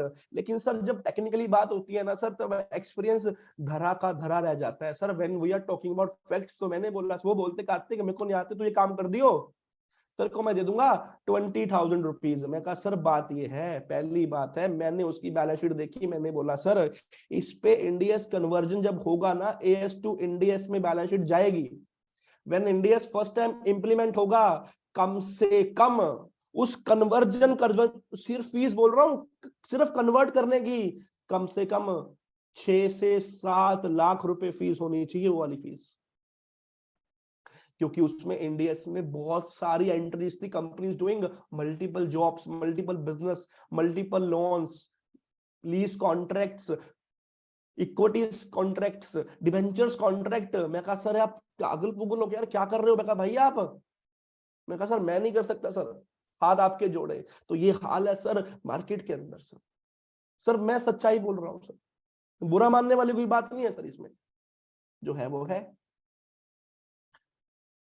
तो ठीक है ना सर। तो इंडिया से अगर मैं एप्लीकेबिलिटी की बात करूं, लिस्टिंग और in the process of listing mandatory applicable है। Second, unlisted company having a net worth of 250 crore और मोर, उस पे इंडिया से एप्लीकेबल है। और इंडिया ने एक बात और बोल दी, कहते कि अगर आपकी किसी एक कंपनी के ऊपर इंडिया की एप्लीकेबिलिटी आ गई, मतलब या तो वो कंपनी है लिस्टेड, या है इन द प्रोसेस ऑफ लिस्टिंग, या अनलिस्टेड कंपनी है, नेट वर्थ है 250 करोड़ या उससे ज्यादा, तो जितनी भी उसकी सब्सिडरी कंपनी है, जितनी भी एसोसिएट है, जितनी भी होल्डिंग कंपनी है, जितनी भी सब है, सभी पर इंडियस लग जाएगा कंपलसरी, सभी पर इंडियस लग जाएगा कंपलसरी। मतलब गलती करी एक ने, फंसेंगी सारी की सारी। कहते हम तो डूबे हैं सनम, तुम्हें भी डूब के लेके जाएंगे। सर आपको पता है इंडियस की एक और चीज पर लगने वाला है इन फ्यूचर। सेबी ने पहले ये बात की थी, लेकिन डेट है 25 जुलाई 2022 को इंट्रोड्यूस किया concept of social stock exchange. आपको पता है ये बात? सोशल स्टॉक एक्सचेंज का कॉन्सेप्ट आ चुका है, नोटिफाई भी हो चुका है, और उसके ऊपर सोशल ऑडिट स्टैंडर्ड्स लग चुके हैं। आईसीआई बना रहा है, और पहली है बॉडी हिंद पूरे वर्ल्ड के अंदर आईसीआई जिसने सोशल ऑडिट स्टैंडर्ड्स बनाए हैं। प्राउड वाली बात है सर हमारे इंस्टीट्यूट के लिए। वो बंदे काम कर रहे हैं सर, मेहनत कर रहे हैं यहाँ पे सर बंदे। जितने भी एनजीओ हैं आपके, ट्रस्ट है, सभी को लिस्ट होना पड़ेगा स्टॉक एक्सचेंज में। उनकी अकाउंटिंग कौन करेगा, इंप्लीमेंटेशन कौन कराएगा, गाइडेंस कौन देगा? क्या एक सीए दे देगा? सर इतना काम है, कोई एक सीए नहीं कर सकता। सभी को काम बटेगा, लेकिन तभी दे पाओगे गाइडेंस जब इंडिया की नॉलेज होएगी सर। ये तो मैं तब बोल रहा हूं फ्यूचर की अपॉर्चुनिटी। अभी तो इतनी अपॉर्चुनिटीज है, आज भी काम है इतना। ये तो फ्यूचर की बात कर रहा हूं कि फ्यूचर में तो काम अनंत बढ़ जाएगा, अनंत हो जाएगा, काम की सीमा नहीं बचेगी। और अगर आपने आज अपडेट नहीं हुए तो फ्यूचर में कोई अपडेट होने वाला आपको नहीं मिलेगा, कोई सिखाने वाला नहीं मिलेगा जनाब आपको। सोशल स्टॉक एक्सचेंज, इसको पढ़ना सर आप जाके, बहुत काम की चीज है सर। तो इंडिया की एप्लीकेबिलिटी की बात हो गई। अब एक चीज आपको दिखा रहा हूं सर। सर जो भी काम कर रहे हो रिक्वेस्ट है सर बंद कर दो, एक चौंके आने वाली चीज है सर आपके सामने। एक चीज लेके आ रहा हूं मैं अब, ये देख रहे हो साहब? ये लेटर किसका है? National financial reporting authority, NFRA, government of India. मतलब ये बात कहां से आ रही है? ये बात गवर्नमेंट ऑफ इंडिया बोल रही है, हम नहीं बोल रहे, आईसीआई नहीं बोल रही, भारत सरकार बोल रही है।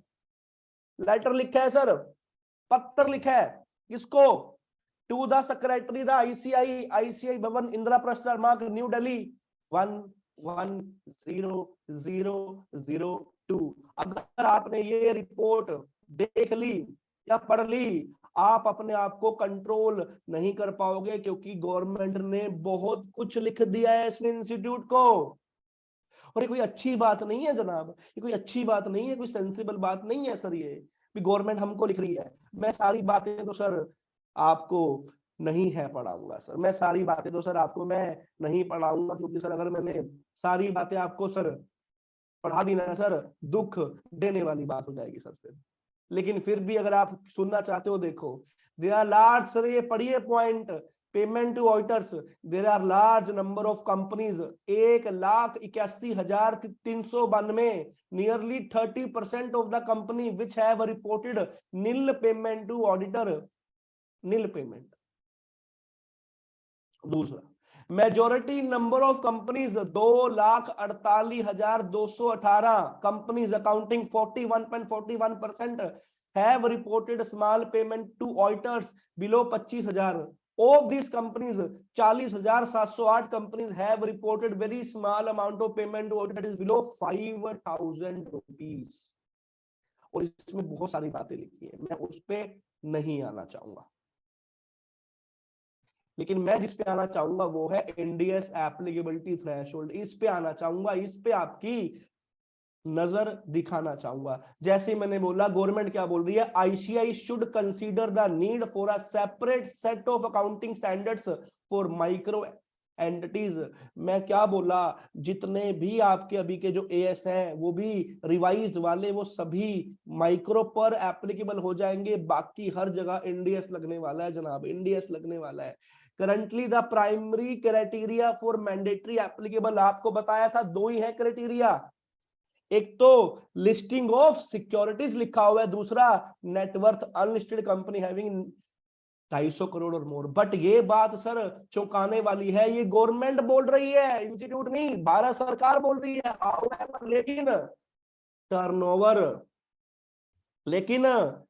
However turnover and boring from banks and financial institution by the companies or overall indebtedness of the companies is also an important feature indicating existence of public interest। आपको लगता है कि काम नहीं है इंडियस का, रुक जाओ थोड़ा टाइम, टर्नओवर बेस पे लग जाएगा, बोरिंग बेस पे लग जाएगा, लोन बेस पे लग जाएगा, इंडेप्टनेस बेस पे लग जाएगा, और भी बहुत सारे गवर्नमेंट नए नए बेस लेके आएगी कि अगर आप ये एंटिटी हो कंपलसरी लगाना पड़ेगा। Therefore there is a need to revisit the currently prescribed criteria and consider inclusion of turnover, quantum of borrowing or indebtedness of the company also as a criteria for Indians। also का मतलब क्या होता है, listing तो रहेगा ही रहेगा, net worth तो रहेगा ही रहेगा। आपकी नॉलेज के लिए बता दूं, गवर्नमेंट इज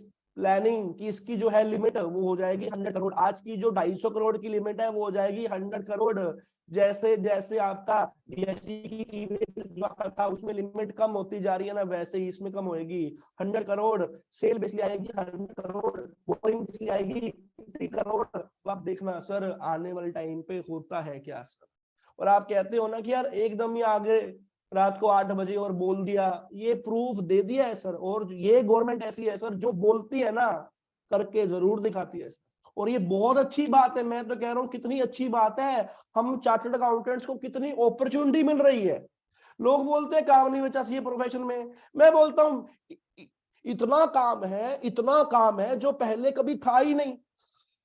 क्या हम सिर्फ एंट्रिया में खो जाएंगे कि बुक्स हमारे पास है, ट्रेडिशनल हमारे पास जो प्रैक्टिस है सर वो चेंज करना पड़ेगा। नौ जमाना आ चुका है एक्सपर्टाइज का, सुपर स्पेशलाइज्ड एक्सपर्टाइज का जमाना आ चुका है सर। जिसके पास एक्सपर्टाइज है वही आज की डेट में राजा है, किंग है सर आज की डेट में। और इतनी अपॉर्चुनिटीज है सर। मुझे एक बात बताओ, फॉरेन वाले काम लोग कर रहे हैं आज की डेट में, केपीओ लोगों ने खोल लिए हैं, जोहो सॉफ्टवेयर है सर उसका बड़ा अच्छा आज की डेट में ट्रेंड हो गया है कि हमको जोहो यूज करना है, बाहर का काम लेके आना है। लोग बोल रहे हैं कि हमको सिर्फ ये सिखा दो कि जोहो यूज कैसे करना है।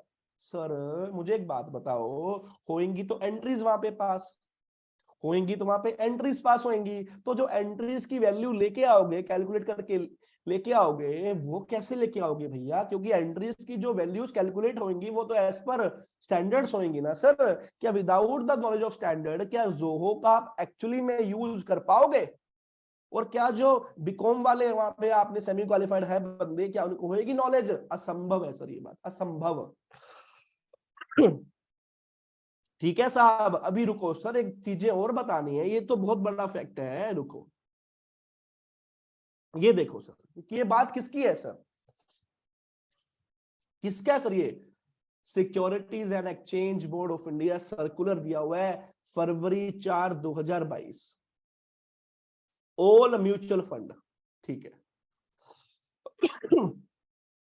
सॉरी मेंबर्स, हेल्थ खराब है मेरी बहुत ज्यादा। All mutual fund, all asset management companies, all trustee companies, all board of trustees of mutual fund, all association of mutual fund in India. Sir या मैडम कि सर या मैडम मेरी बात सुन लीजिए, guidelines on accounting with respect to Ind AS, SEBI vide notification dated 25 January 2022, amended SEBI mutual fund regulation 1996, 25 जनवरी को कहा गया था, which inter alia mandate that the AMC shall compulsory shall prepare the financial statement and accounts for the mutual fund schemes in accordance with Ind AS with effect from 1st April 2023. Accordingly, the following requirements are specified.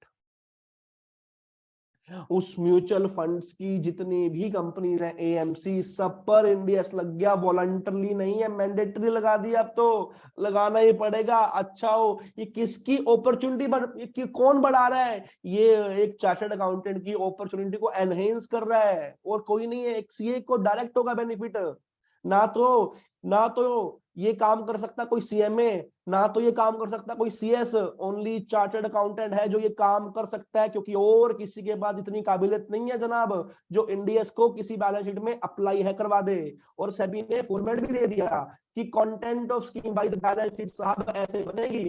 अब मुझे एक बात बताओ, आपके सामने balance sheet आ गई, अब आपको बनानी है, यहाँ दे दिया फाइनेंशियल एसेट। आपको क्या पता कि फाइनेंशियल एसेट क्या होता है, इसकी जो वैल्यूज आएंगी रिसीवेबल की कैसे कैलकुलेट होंगी, इस पे कौन सा लगेगा इंडेक्स, कैसे लगेंगी, financial asset, non financial asset, financial liability, non financial, ये सब चीजें एएस में नहीं है जनाब।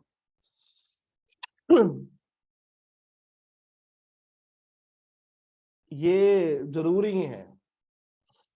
The session to be wind by 1 PM ma'am, एक पे खत्म हो जाएगा। मुझे एक बात बताओ सर, क्या अपॉर्चुनिटीज की है कमी? मैं आपसे सिर्फ इतना अभी सिर्फ ये पूछना चाह रहा हूं, क्या अपॉर्चुनिटीज की काम की है कमी इंडियस मेंबर्स, हाँ या ना? अभी तो 2-3 बातें और आपको बतानी है। मेरा काम था अपॉर्चुनिटियां बताना, अच्छे से बताना। अभी थोड़ा सा और एक तो सवाल आपसे पूछे जाएंगे, लेकिन मेरा सीधा सा सवाल ये है, क्या कमी है क्या अपॉर्चुनिटी की? क्या फ्यूचर के अंदर काम नहीं बढ़ेगा? बहुत बढ़ेगा सर। क्या ग्लोबली हमारे पास नहीं है काम? बहुत काम है सर, अगर हमको प्रॉपर नॉलेज है वो चीज की। जनाब सर सही बोल रहा हूं या गलत बोल रहा हूं सर? प्लीज आपको जो लग रहा है सर अभी तक। Respected members, I am expecting a reply कि सही बोल रहा हूं मेंबर्स या नहीं सही बोल रहा। कि जो बात मेरे मन से निकली आपके यहाँ पर, जो मेरे बात मन से निकली सर, क्या आपके यहाँ पे छू के गई दिल तक?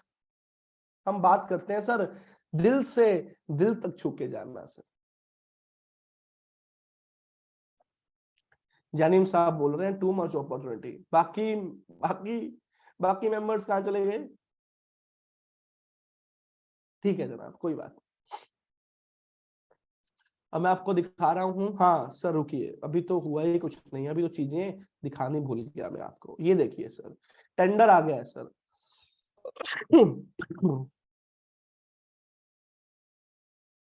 Housing and urban development corporation limited, government of India enterprises, invitation of bid, appointment of professional CA firm as India's consultant for a period of 1 year. This is invitation bid. महानगर MTNL, भारत सरकार की पहली company आजादी के बाद, tender for appointment of India's consultant for accounting services for preparation of India's financials in MTNL for the financial year 2022-2023 अभी की बात कर रहा है। ये तो बता ही दिया आपको, और भी इतने हैं टेंडर सर। ये कंपनी है एक लिस्टेड कंपनी, ये है कंपनी एक लिस्टेड जिसका नाम है AB इंफ्राटेक। सर्च कर लेना, AB इंफ्रा बिल्ड लिमिटेड है, इट्स अ लिस्टेड कंपनी। इस पे इंडिया लगाने जरूरी है। अब आप बोले कि ठीक है यार, हमें क्यों आपने चीजें हैं दिखाई, कोई बात नहीं sir. This is signed by the chartered accountant Shubham साहब, शुभम भवानिया साहब, membership number 171789, I don't know ये कहाँ के चार्टर्ड अकाउंटेंट है, फर्म है 101। हालांकि ये बातें नहीं दिखानी चाहिए सर, ये ओपनली अवेलेबल है सर। ये क्या लिख रहे हैं सर यहाँ पे? Segment reporting, in the opinion of the management, the company is only engaged in the business of construction and allied service, and there is no reportable segment as per AS 17। लगा रही है NDS, बता रहा है कि AS लगाया हुआ है। अगला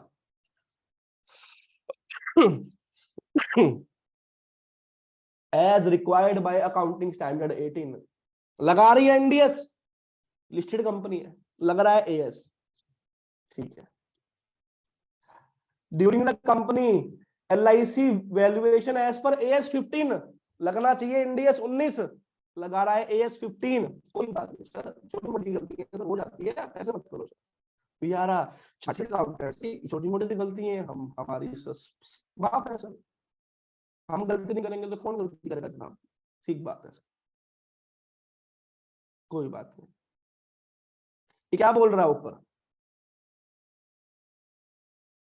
कि कंपनी ने AS लगाए हैं 2014 रूल्स के अंदर, और NDS में खूबी है सर क्या कि आपकी फिगर को राउंडिंग ऑफ करना जरूरी है। अब तो AS के अंदर भी आ गया ये कि राउंडिंग ऑफ करना जरूरी है। ये पूरा का पूरा फिगर कंप्लायंस वो आ रही है, सारी की सारी एक्चुअल फिगर आ रही है, which is in the non compliance of the standards, which is in the non compliance of the standards। अब मैं आपसे एक सवाल पूछना चाहता हूं सर, मुझे बताना, अब मान लो सवाल ये है कि सर एक केस आपके पास आया, अब आपको उसके मिलेंगे 20,000 रुपीज, ठीक है सर, अच्छा फीस मिलेगी हमको, सर सच बता रहा हूं फीस मिलेगी आपको। अब एक सवाल ये आया, कंपनी आपसे ये जानना चाह रही है सिर्फ कि NDS इज एप्लीकेबल और नॉट टू माई कंपनी, सवाल ये है। सवाल क्या है कार्तिक, ये बताओ। बता रहा हूं सर, सर ये सबको दिख रहा है सर व्हाइट बोर्ड?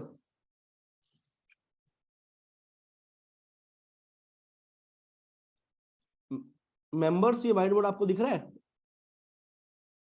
एक बार एक हाँ रिप्लाई कर दो कि हाँ दिख रहा है, आई विल स्टार्ट। जैनिम साहब का ही आएगा, आई नो, ठीक है जैनिम साहब। एक कंपनी है, कंपनी A,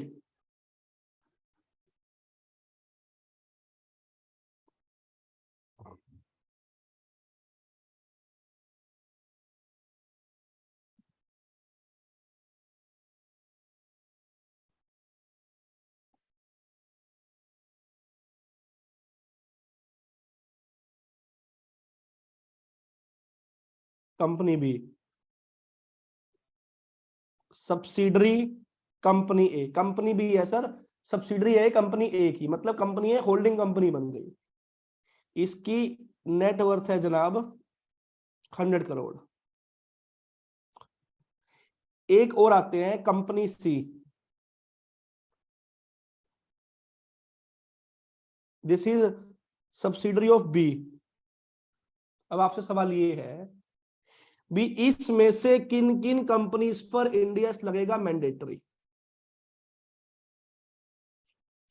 सवाल अब ये है, इनमें से किन किन कंपनीज पर इंडियस लगना चाहिए mandatory? Company A, company B या कंपनी C पर?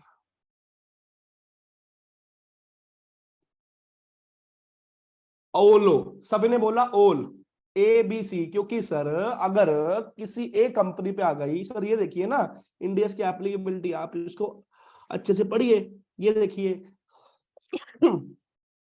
1 April 2017 mandatory basis all company which are listed or in the process of listing India or outside India mandatory लग जाएगा। Unlisted company having net worth of 250 crore और मोर, parent subsidiary आ गई, associate and joint venture of above. Sir ये rule आपके सामने है, ये सवाल है, सारा खेल है ये इंटरप्रिटेशन का जनाब, सारा खेल ही किसके संसार में? इंटरप्रिटेशन का। सर आपको पता है कंपनी A पे इंडियस मैंडेटरी लग जाएगा, क्योंकि सर वो 1 अप्रैल 2017 है। आज की फेज की बात करूं तो ये वाला phase is applicable, the company is non listed, तो ये वाला तो सवाल ही नहीं होता खड़ा। सेकंड, अनलिस्टेड कंपनी है, नेटवर्थ 250 करोड़ से एक्सीड कर गई, दैट मीन सर ये इस पे आ गई, दैट मीन्स ए पे is applicable, India is compulsory. ठीक है, अब बात करते हैं कंपनी बी की। अब कंपनी बी के पर्सपेक्टिव से यहां पे आ जाओ, क्योंकि दिस इज मैंडेटरी की बात की है मैंने। अब कंपनी बी बताओ भाई, क्या कंपनी बी लिस्टेड है? सर नहीं, इट्स नॉट लिस्टेड। क्या इन द प्रोसेस है? नहीं सर, इन द प्रोसेस भी नहीं है। Second, sir company B is unlisted, क्या उसकी नेटवर्थ 250 करोड़ है? नहीं सर, 250 करोड़ भी नहीं है। तो बी यहां भी फेल हो गया, यहां भी फेल हो गया। लेकिन सी पॉइंट क्या बोलता? Parent subsidiary. बी क्या है? सब्सिडरी है, ठीक है सर, बी यहां पे है खड़ा। अब ये देखो, ये पॉइंट क्या बोलता? Parent subsidiary associate and joint venture of अबब। अबब का मतलब है कि उसी पे कंपलसरी लगेगा। अगर कोई पेरेंट कंपनी, कोई सब्सिडरी कंपनी, कोई एसोसिएट कंपनी या ज्वाइंट वेंचर बन गई, या तो वो एंटिटी है लिस्टेड या इन द प्रोसेस ऑफ लिस्टिंग, या अनलिस्टेड कंपनी है having net worth of more than 250 crore. अब बी किसकी सब्सिडरी है? ए की। अब क्या ए यहां पे आ रही है फर्स्ट पार्ट में? सर ए यहां पर नहीं आ रही। क्या ए सेकंड पार्ट में आ रही है? अब वाले में सर ए यहां पर आ रही है, सेकंड वाली पे 250 करोड़ है, दैट मींस बी पर भी इंडियस लग जाएगा मैंडेटरी। तो बी के ऊपर भी इंडियस लग गया मैंडेटरी, कोई इसके पास भी ऑप्शन नहीं है जनाब। क्या बात है सर, कितनी अच्छी सर हमारा इंटरप्रिटेशन है, इक्वालिटी है सर इंटरप्ट करना। अगला सी की बात कर रहा हूं, सब रूल सिंपल है सर। सी, क्या सी इज लिस्टेड? अरे नहीं जनाब। क्या इन द प्रोसेस है? नहीं जनाब। क्या 250 करोड़ है? नहीं जनाब। लेकिन सर सी सब्सिडी है, किसकी? बी की। अब ये चेक करो, अब क्या बी लिस्टेड है? नहीं। क्या इन द प्रोसेस है? नहीं। क्या 250 करोड़ से ऊपर है? नहीं। सी पर India is not applicable, mandatory basis पर इज नॉट एप्लीकेबल। सी पर इंडियस नहीं लगेगा मैंडेटरी। लेकिन वेल कंसोलिडेटेड अकाउंटिंग जो कंपनीज की होती हैं, अकाउंटिंग पॉलिसीज की बात कर रहा हूं, that should be shall be same, तो सी भी इंडियस को लगा लेगी फॉर सेफ्टी पर्पस। लेकिन आपको एक्चुअली बात समझ आई मेंबर? जैनिम सर, लकी सर, समझ आया सर आपको कि सब पर नहीं लगेगा, कंपल्सरी की बात हो रही है। तो सर ये स्किल्स हमको चाहिए सामने वाले को बताने के लिए। सामने वाला ऐसे सल्यूट मारेगा कि सर जनाब क्या इंटरप्रिटेशन है सर, इनडायरेक्टली लग गया है सर। लेकिन यहां पर बात मैंने कंपल्सरी की थी सर, और कंपनीज के डाउट हैं आज भी ये वाले। और मान लो एक कंपनी खाली बोगस है सर, एक कंपनी उसमें ज्यादा कुछ नहीं है, तो क्या ही करेगी इंडेक्स लगा के वो? ठीक है ना जनाब, ये कहानी है पूरी की पूरी। अब मैं दिखा रहा हूं आपको कंपनीज की बैलेंस शीट। मेंबर्स, ये आज का लास्ट है, ये आज का लास्ट आपके सामने होने वाला है। इसके बाद हम आज का लेक्चर को थोड़ा सा आपको विराम देंगे।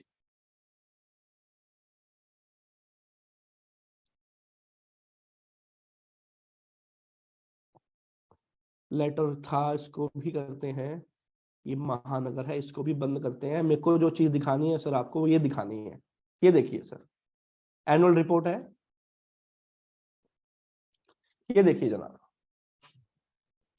अब सर आपको करना है पूरा का पूरा प्रॉपर एनालाइज। ये है कंपनी की annual report, it's a listed company है, 2014-15 की है sir balance sheet as at 31 March 2015। Particulars sir ध्यान रखना, अभी टेक्निकल का टॉपिक था नहीं, टेक्निकल तो मैं आपको जितना कहोगे उतना समझा दूंगा।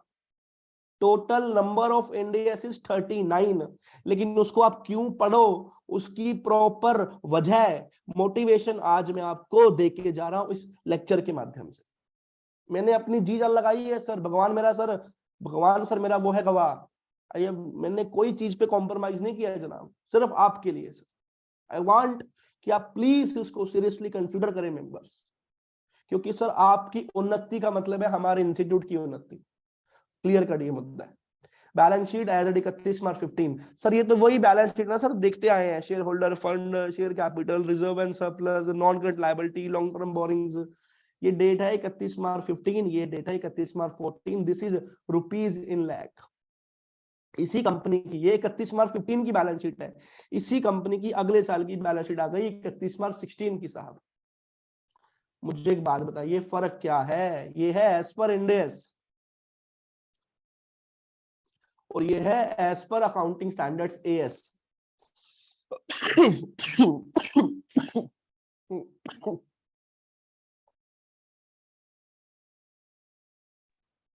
मेंबर्स बताइए क्या फर्क देख रहे हैं आप इसमें? सर पहला फर्क पता है क्या है? ये 3 साल की है सर। देखिए 31 मार्च 16, 31 मार्च 15 एंड 1 अप्रैल 2014। सर ये 3 साल की, इट्स अ 3 ईयर। और वो थी 2 साल की। सर ये 3 साल की इसलिए है क्योंकि इसके ऊपर इंडियस पहली बार लगा है। They are converted from AS to Ind AS, that's why कि इसको आज की डेट में हम बोलते हैं ट्रांजिशन पीरियड। क्या बोलते हैं? Transition period. ठीक है सर, ओके। अगला क्या चेंज है? असेट ऊपर आ गए सर। देखिए असेट्स यहां पर ऊपर आ गए, लाइबिलिटी चली गई नीचे। असेट ऊपर आ गए, लाइबिलिटी चली गई नीचे। और इसमें क्या थी? लाइबिलिटीज ऊपर थी। ऐसा क्यों हुआ? ऐसा इसलिए हुआ क्योंकि सर स्केड्यूल 3 के 3 डिवीजन है। Division 1 of the schedule 3, division 2 of the schedule 3, division 3 of the schedule 3। Division 1 पे लगता है अकाउंटिंग स्टैंडर्ड, मतलब दिस इज अ डिवीजन 1। ये जो AS वाला देख रहे हो ये आपका स्केड्यूल है डिवीजन 1 का, और ये है आपका स्केड्यूल सर डिवीजन 2 का। ये जो आपका स्केड्यूल है ये डिवीजन 2 का है। अब एक सवाल सर, हमारे पास गैप कितने हैं? एक तो अकाउंटिंग स्टैंडर्ड्स है, एक इंड AS है। सर डिवीजन 1 लगा दिया AS वालों पे, डिवीजन 2 लगा दिया इंड AS वालों पे, फिर डिवीजन 3 की क्या रिक्वायरमेंट थी सर? डिवीजन 3 रिस्पेक्टेड मेंबर्स उन पे लगता है जो कंपनियां NBFC है। NBFC companies which have Indians applicability mandatory, वो डिवीजन 3 लगाएंगी। मतलब इंडियस के कोई आपसे पूछे तो दो आपके डिवीजन है, डिवीजन 2, डिवीजन 3। डिवीजन 2 लगता है companies apply Indians other than NBFC। Division 3 उस पे लगता है companies complying Indians which having NBFC। और अगर मैं डिवीजन 1 की बात करूं, फॉर एग्जांपल NBFC कंपनी है, वो डिवीजन उस पे AS लग रहा है, तो हमारे पास डिवीजन 1 ही लगाएगी वो NBFC वाली, उसके कोई सेपरेट शेड्यूल नहीं है। तीसरा चेंज क्या सर? फटाफट बताइए मुझे।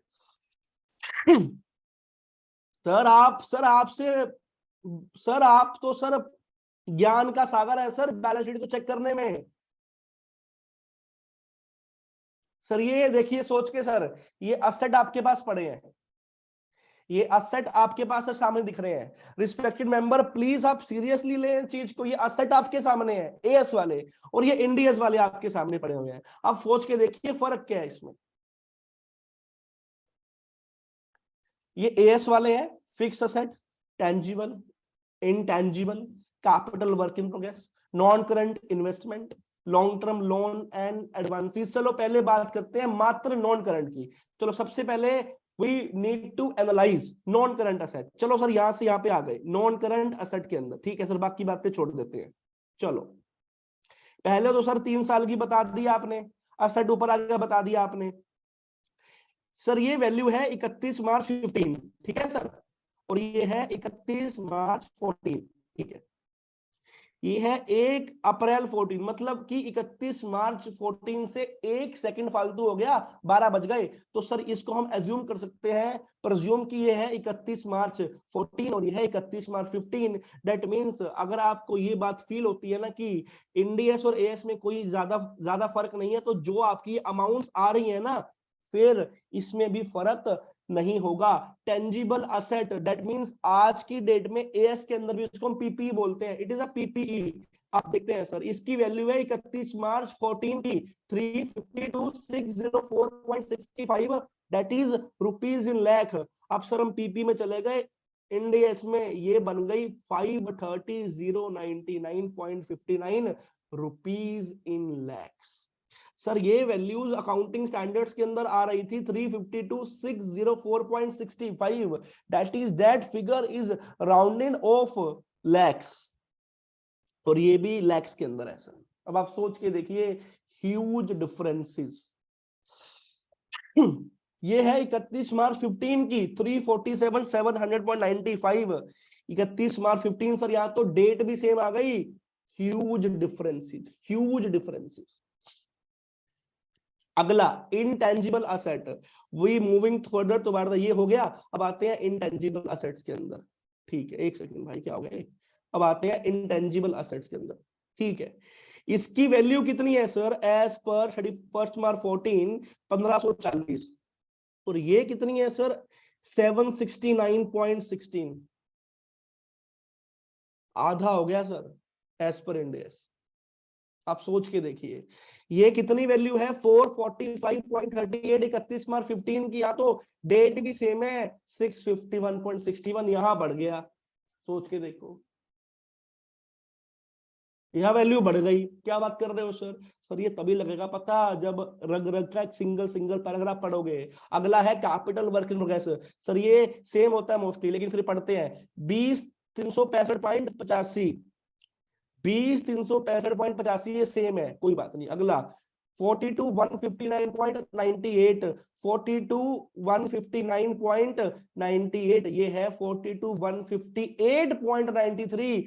थोड़ा सा तो फर्क यहां भी आ गया जनाब, थोड़ा सा तो फर्क यहां भी आ गया, चाहे वो 1 लाख रुपए की क्या क्यों ना फर्क हो। सर जब कैपिटल वर्क इन प्रोग्रेस के अंदर फर्क हिट आ सकता है, तो बाकी तो बात छोड़ो। अगला है नॉन करंट इन्वेस्टमेंट, सबसे इंपॉर्टेंट पार्ट, 77,316.15, और ये कितनी है सर? 48,983.37 इन्वेस्टमेंट्स। 96,890.56 31 मार्च 15 की, और सर ये इन्वेस्टमेंट कितनी है? 68,557 की। एक भी फिगर आपको सेम नहीं मिलेगी। एक्सटेंसिव चेंजेस, पूरी बैलेंस शीट हिल गई है। अगर कोई इन्वेस्टर, कोई स्टेक होल्डर इस बैलेंस शीट को पढ़ेगा, because that financial statement is not on the fair valuation basis, not on the time value of, क्या बोलते हैं, ये बैलेंस शीट बनी है हिस्टोरिकल कॉस्ट बेसिस पर। ये बनी है more fair, more transparent, more accountable, more disclosure, more adorable part. That is the beauty of the Ind AS. तभी हम इंडियस को लेके आए, क्योंकि पूरे ग्लोब की अकाउंटिंग एक करनी है। काम ही काम है, काम ही काम है, जहां हाथ लगाओ वहां सोना है। अगला डिफरेंस है फाइनेंशियल असेट, नया खुल गया। यहाँ पर फाइनेंशियल असेट का नामो निशान नहीं है। मतलब अब इंडियस के अंदर सर अगर कोई आपसे बात करे ना असेट की, तो आप उसको ये पूछना, फाइनेंशियल असेट की बात कर रहे हो सर या नॉन फाइनेंशियल की बात कर रहे हो? वो बंदा सैल्यूट मारेगा आपको कि यार इतना टेक्निकल में पता है आपको। फिर आप ये बोलना, फाइनेंशियल असेट भी दो टाइप के होते हैं, करंट फाइनेंशियल असेट और नॉन करंट फाइनेंशियल असेट। और ये डिवीजन नहीं बोला हुआ कि आपको सेग्रीगेट करना है फाइनेंशियल असेट और नॉन फाइनेंशियल के अंदर। तो कैसे करोगे सर जब तक हमें उसकी चीज के बारे में आइडिया ही नहीं है। ये सारा की सारी फाइनेंशियल स्टेटमेंट ऐसे की ऐसी बनी पड़ी है। P&L पार्ट देखो, ये वाला कंपोनेंट न्यूली इंट्रोड्यूस है। ये देखो, ये क्या एस में थी आपकी? Other comprehensive income, total comprehensive income, मतलब ये आपका P&L, ये जोड़ो तो टोटल मिल जाएंगी। क्या ये आपकी अकाउंटिंग स्टैंडर्ड्स में थी? नहीं थी, न्यूली इंट्रोड्यूस स्टेटमेंट। और बहुत इंटरेस्टिंग है, आनंद आता है, मजा आता है। कुछ संसार में कुछ भी मुश्किल नहीं है। ये देखो, newly introduce statement in Indians, इसको बोलते हैं statement of change in equity. ये बताओ, ये देखो आपको क्या लग रहा होगा कितनी कॉम्प्लिकेट है? इसी बात के पैसे हैं, इसी बात के नॉलेज के पैसे हैं। छोटी मोटी बैलेंस शीट तो कोई भी सर, कोई भी एडवोकेट तैयार कर देगा, ये एक चार्टर्ड अकाउंटेंट ही बना सकता है सर। ये देखो, this is a statement of change in equity, इतनी बड़ी बनती है सर, और आनंद आता है, भरपूर आनंद आता है। सबसे बड़ा चेंज जो मैं आपके सामने बताने जा रहा हूं, इक्विटी एंड लाइबिलिटीज, फिर इक्विटी, फिर आता है इक्विटी शेयर कैपिटल। ये इंडियस वाली है जनाब, क्या लिख रहा है? Equity share capital. और मैं एएस में जाऊं तो क्या लिखता है? Equities and liabilities, share holder fund, फिर ये लिख रहा है शेयर कैपिटल। क्या लिख रहा है? Share capital. इंडेस में क्या लिखता है? Equity share capital. एएस में क्या लिख रहा है? Share capital. सर मीनिंग क्या है इनका? What's actually the meaning of that? Sir accounting standards में अगर इक्विटी तो इक्विटी कैपिटल है ही है, इक्विटी तो इक्विटी कैपिटल है ही है, it's a part of equity. Sir अगर अकाउंटिंग स्टैंडर्ड्स में हमने इशू कर दिया प्रेफरेंस शेयर, एएस की बात कर रहा हूं, it's a part of share capital, it's a part of share capital. लेकिन जनाब अगर एनडीएस में आपकी कंपनी ने, आपका जो क्लाइंट है उसने इशू कर दिए प्रेफरेंस शेयर, तो आपको चेक करना पड़ेगा प्रॉपर कॉन्ट्रैक्ट समझ के, अंडरस्टैंडिंग लेके, स्टडी करके एक एक पॉइंट। आपको पता है एनडीएस के अंदर आपके preference share is your liability, borrowing, that too financial borrowing, financial liability, and it may be part of equity, आपका इक्विटी का पार्ट बन जाएगा, and it may be part of both. For example आपने 20 lakh rupees के issue किए preference share, क्या पता sir उसमें ऐसी कंपोनेंट हो, ऐसी ट्रांजैक्शन हो, कॉन्ट्रैक्ट में ऐसा वेरिएशन हो कि 20 लाख में से 5 लाख आपका बन जाए इक्विटी कंपोनेंट और 15 लाख बन जाए आपका लायबिलिटी कंपोनेंट। मतलब इंस्ट्रूमेंट एक ही इशू किया और क्वालिटी दो आ रही है, दो क्वालिटी आ रही है, लायबिलिटी भी बन गया, इक्विटी भी बन गया। इसको बोलते हैं कंपाउंड इंस्ट्रूमेंट। बड़ी ब्यूटी है सर प्रेफरेंस शेयर और बोरिंग एनडीएस में। हाँ जी, ऐसी ही बात है। अगला बताता हूं। अगर एएस की बात कर रहा हूं जनाब, अगर अकाउंटिंग स्टैंडर्ड्स के अंदर आपकी कंपनी ने इशू किए डिबेंचर, एएस की बात हो रही है, अगर अकाउंटिंग स्टैंडर्ड्स के अंदर आपकी कंपनी ने इशू किए डिबेंचर या लोन लिया, इट इज ऑलवेज बोरिंग, हमारी बोरिंग बन जाएगी। सर इंडियन अकाउंटिंग स्टैंडर्ड्स में अगर आपकी कंपनी ने इशू किए डिबेंचर या लोन लिया है और उसकी आपने प्रॉपर स्टडी करी, टर्म्स एंड कंडीशन पढ़ी, तो क्या पता वो डिबेंचर और जो लोन आपने लिया है it will classify as your equity instrument from the day one. ये ब्यूटी है इंडियस के अंदर sir. It may be your equity, it may be your liability and it may be both, मतलब इक्विटी भी है लायबिलिटी भी है। तो इंडियस में आप ये नहीं कह सकते अच्छा प्रेफरेंस शेयर है शेयर कैपिटल, नहीं, स्टडी करना पड़ेगा, रिसर्च करना पड़ेगा। सर कंपनी आपको पैसे पे करती है लाख लाख रुपया कि हमें इसकी अकाउंटिंग बता दो, हमें ऐसा करवाना है, कैसे कंडीशन रखें, ये एक नॉलेजेबल ही बंदा कर सकता है। कोई इसको आम, मैं ये बात मानता हूं कि हर चार्टर्ड अकाउंटेंट इसको नहीं कर सकता, पढ़ना पड़ेगा, समझना पड़ेगा। It's very interesting, very depth topic. EPS का पूरा कॉन्सेप्ट चेंज है, every concept of EPS is changed, exclusively changed. DEPS, basic EPS इन अपना एनडीएस में सारा कॉन्सेप्ट अलग है, सेगमेंट रिपोर्टिंग बिल्कुल चेंज है, everything is changed sir, and it believe me sir, you will see a lot of knowledge and you will have a quality of works also। ये था सर मेरे आज का प्रेजेंटेशन एंड होपफुली आपको अच्छा लगा होगा। कुछ गलती हो तो माफ कर देना, पहले सर स्टार्टिंग में बोला था। एंड अगर किसी को मेरे से कांटेक्ट करना है सर, कांटेक्ट आप कर सकते हो सर, मेरा फोन नंबर है सर, मैं फिर भी आपको ये फोन नंबर मेरा हूं दे रहा, जिसको भी कोई भी डाउट है होना चाहो कनेक्ट कभी भी पूछ सकते हो। कार्तिक जिंदल आपके लिए हमेशा अवेलेबल है। 8708187196, 8708187196 ये मेरा फोन नंबर है, जिसको सर मेंबर्स को कांटेक्ट करना आप कर सकते हो।